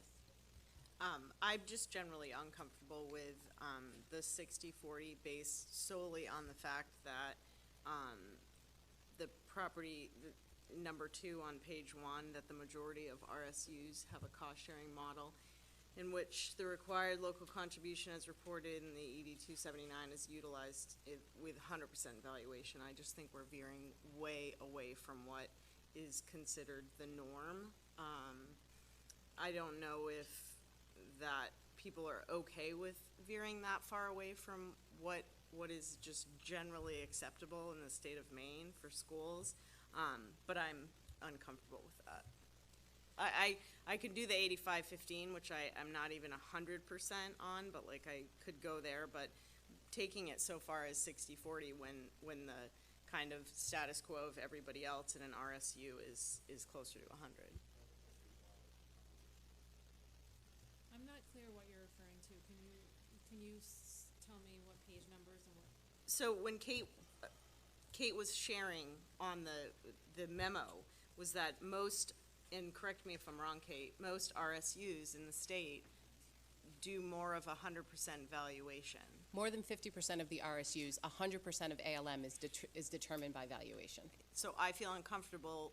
We were already this kind of, black sheep of having this other cost sharing, and then we're going to veer so far in the other direction of having our valuation and our pupil count be so far away from what the kind of the rest of the state is doing. Okay, so we're, Kate, if you wouldn't mind. Clarify. And what page of what document? This the one memo here. from today. Yeah. And so I'm struggling Yeah. to read it on the fly. Page The 1, front number page, 2. Number 2, thank you. Yeah. So the majority of regional school units which have adopted a cost-sharing model in which the required local contribution is used as reported on the ED 279 utilize it in combination with 100% valuation applied to their ALM. I haven't looked at the numbers, but I would suspect that most districts that have 100% valuation are districts that don't have the disparities that we have amongst pupil count and valuation from town to town. Yep. Then I would be more comfortable keeping it exactly where we have it than creating a whole new one that goes with all the innuendos of each town. Meaning keeping the current formula and closing the whole discussion. Okay. Yeah, I mean, if we're concerned about the variability, I mean, it's tough because the first thing we heard was, hey, we want these things to be variable. We want them to change and not be static. And now we're saying, whoa, that might be too much variability. I'm sure there's a balance, and there is some balance already in that the numbers on the ED 279 are an average of 2 years for both pupil count and valuation, so that evens some of the concern of year-to-year increase. I think that if we wanted to keep this minimum special education adjustment, but keep percentages similar to what we're doing now, I mean, then you're looking at 70-30, right? That is a 0.35 increase for Durham, a 0.67 increase for Freeport, and then a decrease. I mean, all of these scenarios where you keep minimum special education where it is result in significant decreases in Pownell's tax impact, like 3, 4, 5%. So, I mean, if we look at the calculations of what we think is fair, right, from the memo, I think we're already looking at. I'm not sure we'd want to push Pownell too much farther down below where the other two towns are already paying. From that perspective, I mean, I just, I'm concerned with, I'm making a motion on the, right now, and I haven't looked at the numbers of, what it means. I would caution people to be very careful on voting on an amendment like that. Yep.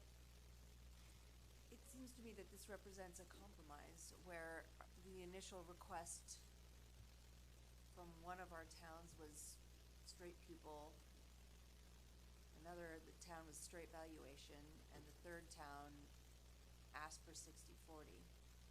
And sensing some reluctance to go there to give the concession of not owning the special ed subsidy, that it seems like a compromise to me. So guess I'm not understanding the discomfort. Because it's a compromise that still, because it's the pulling of the two sides, right? They're intertwined. So you can give that, but when you take more, you're not leaving the concept that what we're starting with is inherently fair by town, right? Contribution by household, by town, so when you start trying to back into a number because, oh, well, they said 100, they said 0, let's split the difference. I'm not sure all the calculations of the implications of those numbers were run when they were originally presented. So I'm hard pressed to adjust it on the fly to acquiesce to the town requests. Yeah. Do you have the numbers handy of what 100% valuation would do for tax and for impact from the current formula? With or without special ed? Do it with the special ed allocated as requested. As requested. So 100% valuation or pupil count? Pupil count, Freeport's request. Okay. That request would have increased taxes for Durham by 22%, would have decreased taxes in Pownell by 6%, and would have decreased taxes in Freeport by 6% and Pownell by 1.6%. So I guess I'm a little concerned that I don't think the original offers on the table were necessarily fair. So, right, but splitting the difference doesn't seem fair either.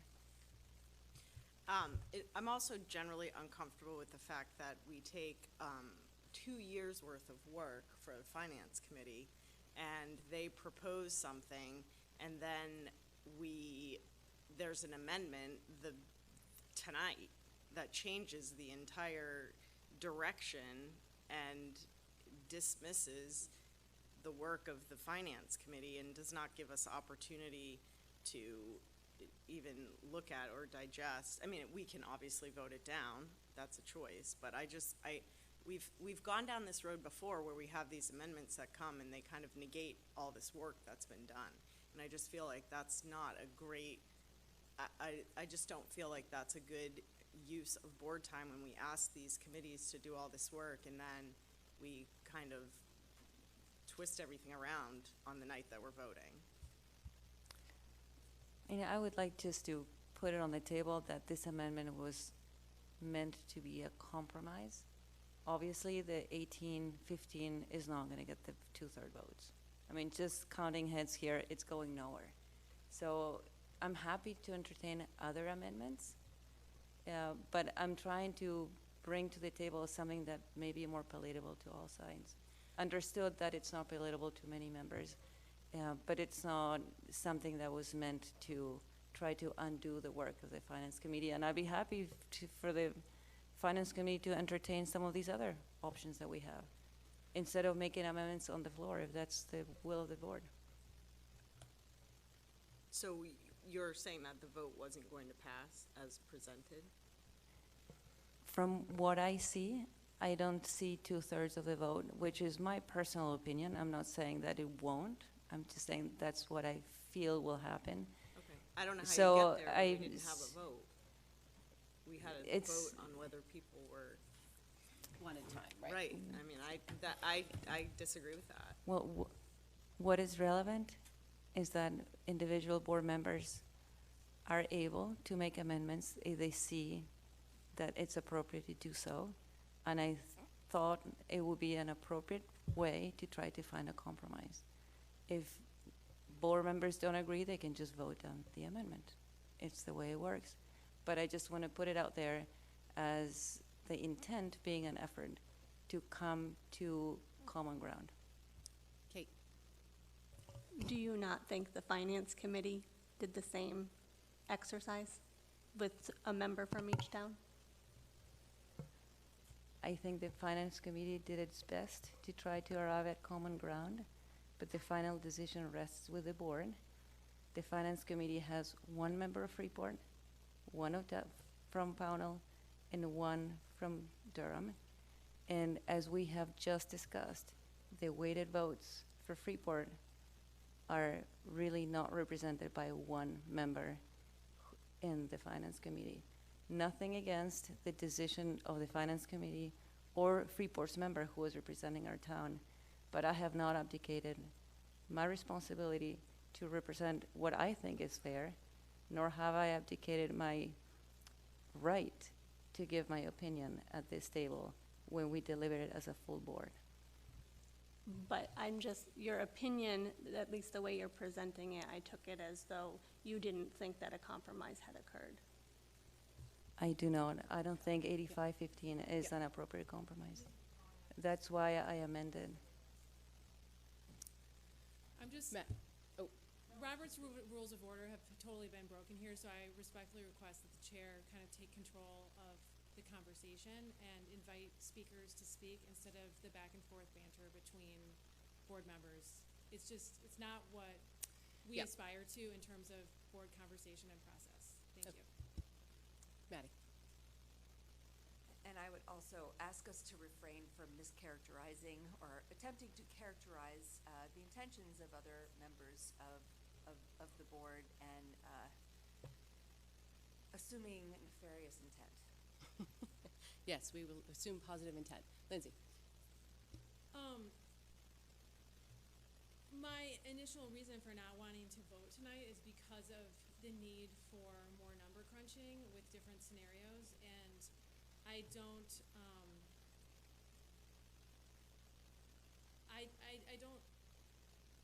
I would like to see, so in terms of process, would there be some avenue through this where and maybe it's voting everything down, but like, is there some avenue to explore like potential amendments or what, like explore other options than what have been presented, because and follow those up with numbers and analysis, because I do feel like it's a little bit overly controlling to assume that the board is just going to vote yes or no to something without having explored the numerical implications of other scenarios. Right. And I'm so grateful for the recommendation, but as a voting member of the board, I need to feel fully confident in my own understanding of the numbers and the implication. And just the fact that we haven't done the calculations with different scenarios really feels limiting to me. Yeah, I don't disagree with that. The information that went out to everybody 2 weeks ago did include a variety of scenarios under which the minimum special education did apply specifically to Freeport. So that idea of taking that out, we ran them clearly because I have them. We didn't share them because it wasn't the recommendation. We certainly can. My concern is that, the majority of the board said they felt ready to vote. I share your discomfort on changing things on the fly without everybody having all the information of what it means. So I guess my suggestion, my opinion on it, on the amendment is I feel like we should vote down the amendment, and then if people are ready to vote on the main motion, do it, and if it fails,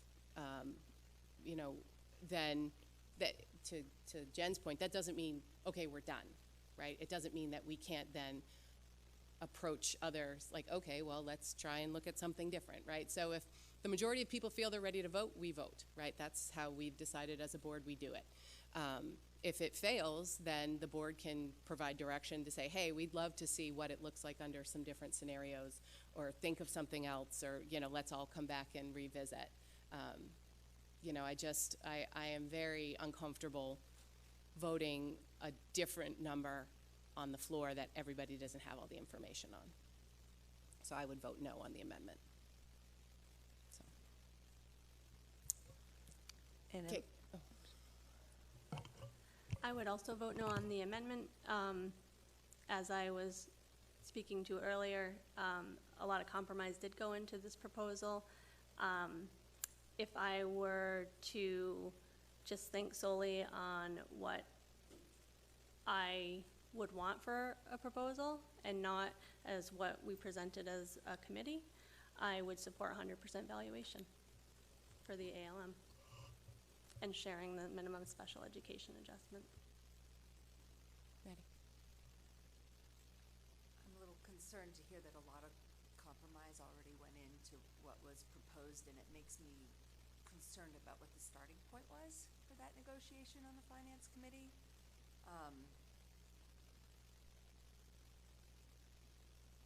I guess, I don't know that I need to see that, but that gives me more pause than comfort. Hold on. Oh. Valley had her hand up. And I would be more than happy to withdraw the motion, but I would want then to allow the board to instruct the Finance Committee to look at different scenarios and give some direction on which those scenarios would be, so that we can see all the numbers. Okay, so that would require the majority of folks feeling like they needed more time. So we can revisit that if, did you have something else, Kate? I just wanted to add that the starting point has always been to, after we evaluated the current cost sharing method, to be as close to that as possible. But I have in my head it's just a logic way to approach it, not considering the impacts at all. To me, it makes the most sense to do 100% valuation. When you have to get back into the real world and consider the impacts and whether or not it would be fair, that's when you get to what our proposal is. I just want to clarify that. If I were to just think of this without real world consequences, a 100% valuation is it makes the most sense for assessing a town for educational expenses. Right. Okay, so, So I will withdraw my motion and let the board proceed with the vote. okay. Do you withdraw your second? Okay, thank you. All right, so I'm going to give folks one more chance to say that they want more time. If you want more time to think, to ask for other scenarios, to gather additional information, put up your hand now. If you're ready to vote, do not. Okay, I'm not putting my hand up, so sorry. Keep your hands up. 1, 2, 3, 4. Okay. What? I don't think we have to. That wasn't a majority said that they needed more time. So we will move ahead with the vote as it's written. I know. Are you guys good? Do you understand what the motion's on the floor? Okay, because that's always my problem, because I know the amendment to the motion and okay. So we are back to the original motion. Everybody, any other comment, question? I'm going to read it again. Consideration and approval to adjust the RSU 5 cost-sharing methodology as presented by the Finance Committee at the October 23rd, 2019 meeting of the RSU 5 Board of Directors. All those in favor?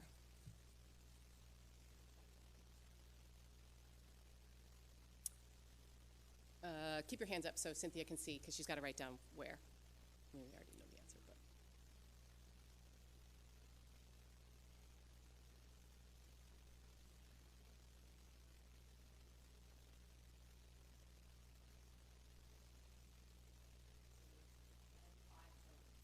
Opposed?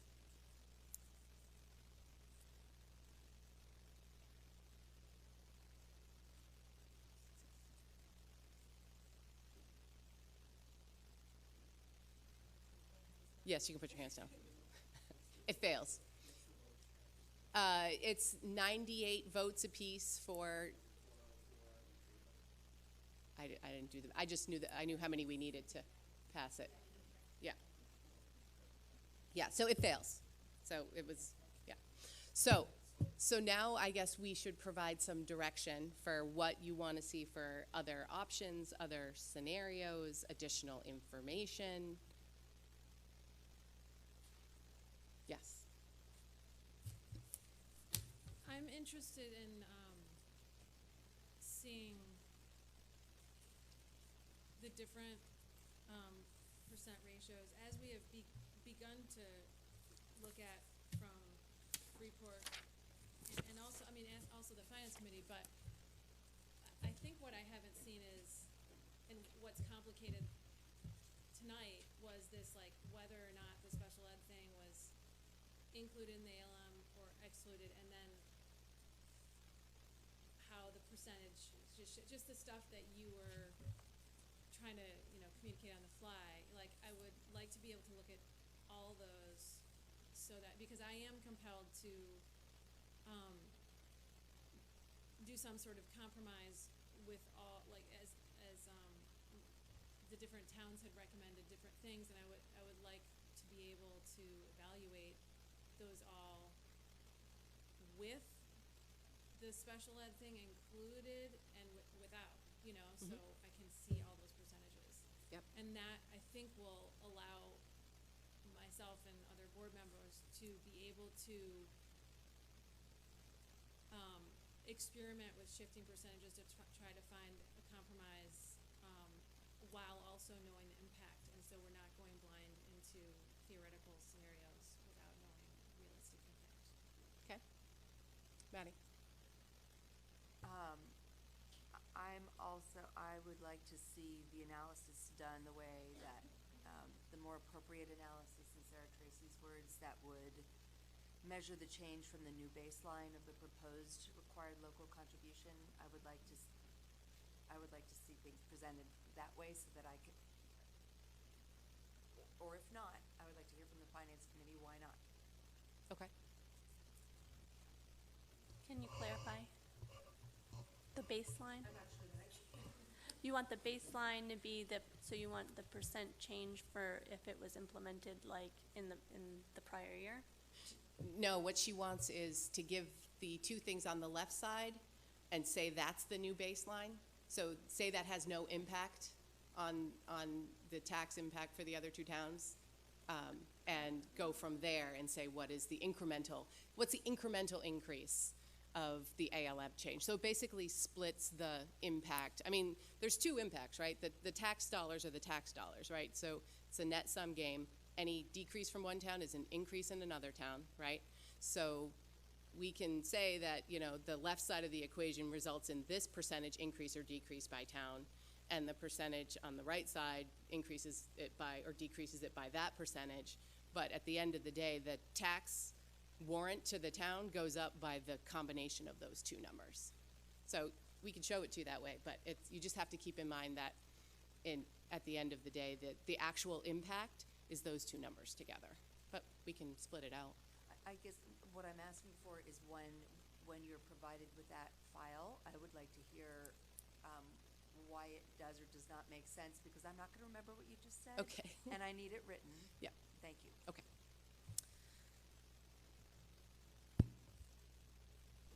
Yes, Beth.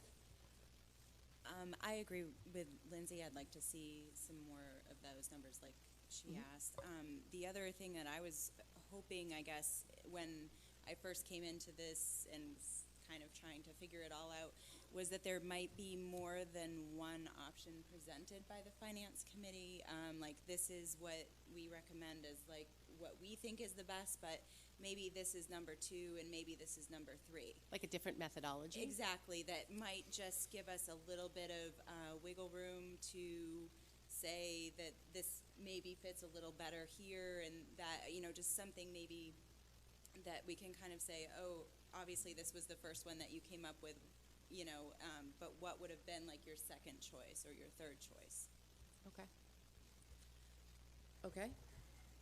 That might be tough to come up with in a week or two, but we will do our darndest. Mara. Yes, I realize this might give you less time, and I'm very grateful for all your hard work. But it is difficult to get stuff during the meeting. I have a hard time in the meeting. So if we got it in the meeting, I would struggle to. I'd like to get it in the packet, but I know that gives you probably a lot less time to give it to us. Yeah, or we just push back when we come back to you guys. So I mean, we can do that.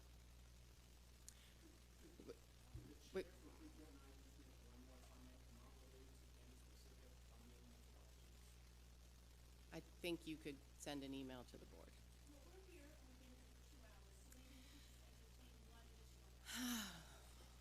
So we're trying to keep this, you know, in the spirit of Robert rules, trying to keep it in line. A minute, go. No, at the microphone, please. You at least have to get up.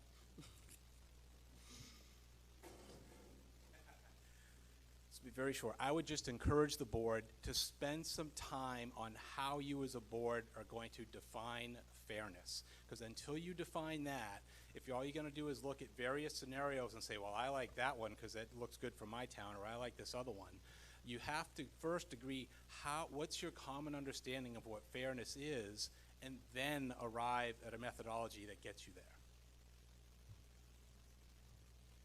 there. That was helpful.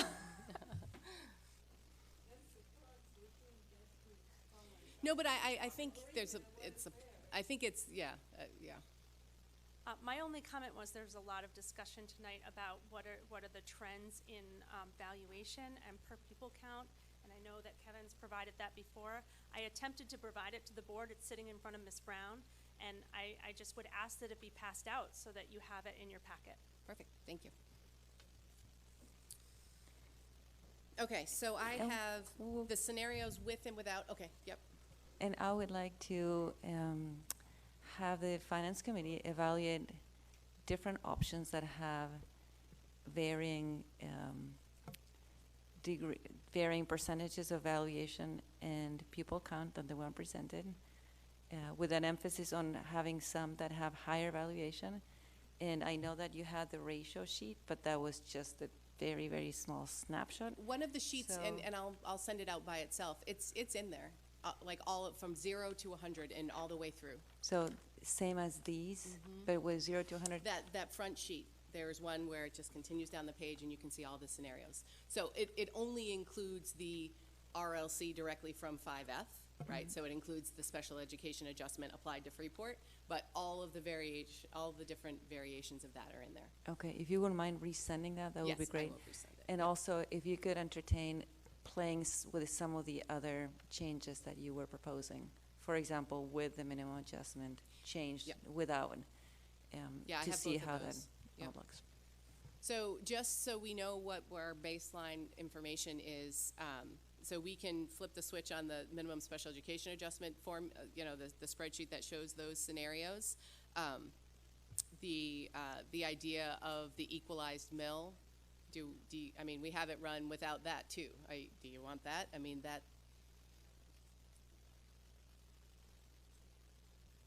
I don't want to overcomplicate it and confuse you with extra numbers, but I don't want to not give you numbers that you feel like you need. Since you're all staring at me like, equalized mill what? I'm going to say no. I don't want to keep talking, but personally, I do not need to see numbers with the equalized mill. Okay. That was my thought. Lindsay. I would advocate for if we need to have this information received, and then so basically I would be okay with 2 meetings out, because it's just too hard to process this stuff on the fly. Yeah. We need at least a week, if not more, to like absorb what's provided. So I would just advocate for the timing of the vote to allow us to have that time. Sure. Okay. So we will move on. So we still have the workplace satisfaction on the agenda. I think we should move that. If we don't want to move it, we need to vote to do it because we're after, I assume we're after 10, right? Yeah. So are people comfortable moving that to another agenda? Good. Okay. And I want to thank you for all the extra work that you'll all be doing. So I appreciate the extra time just so we can get better informed. Maddie, thank you. Yeah, as a follow-on to that, I mean, as I said at the outset, I intend no disrespect. And I don't have lack of trust. But I'm really troubled by the absence of collegiality that sometimes seeps into our conversation when we are tired and frustrated, and that extends to how we treat the members of the public. I would just ask that we act with a greater sense of decorum the next time we discuss this. I think it's important that we do so. And while we are a body that our primary focus is students in our district, it behooves us to also have strong and collegial relationships with the leaders of our towns. And so let's not forget that in our meetings. Okay, thank you. We have nothing for personnel, so I would, right? Okay. So I would take a motion to adjourn. Jen, Valley, in favor? Okay, thank you.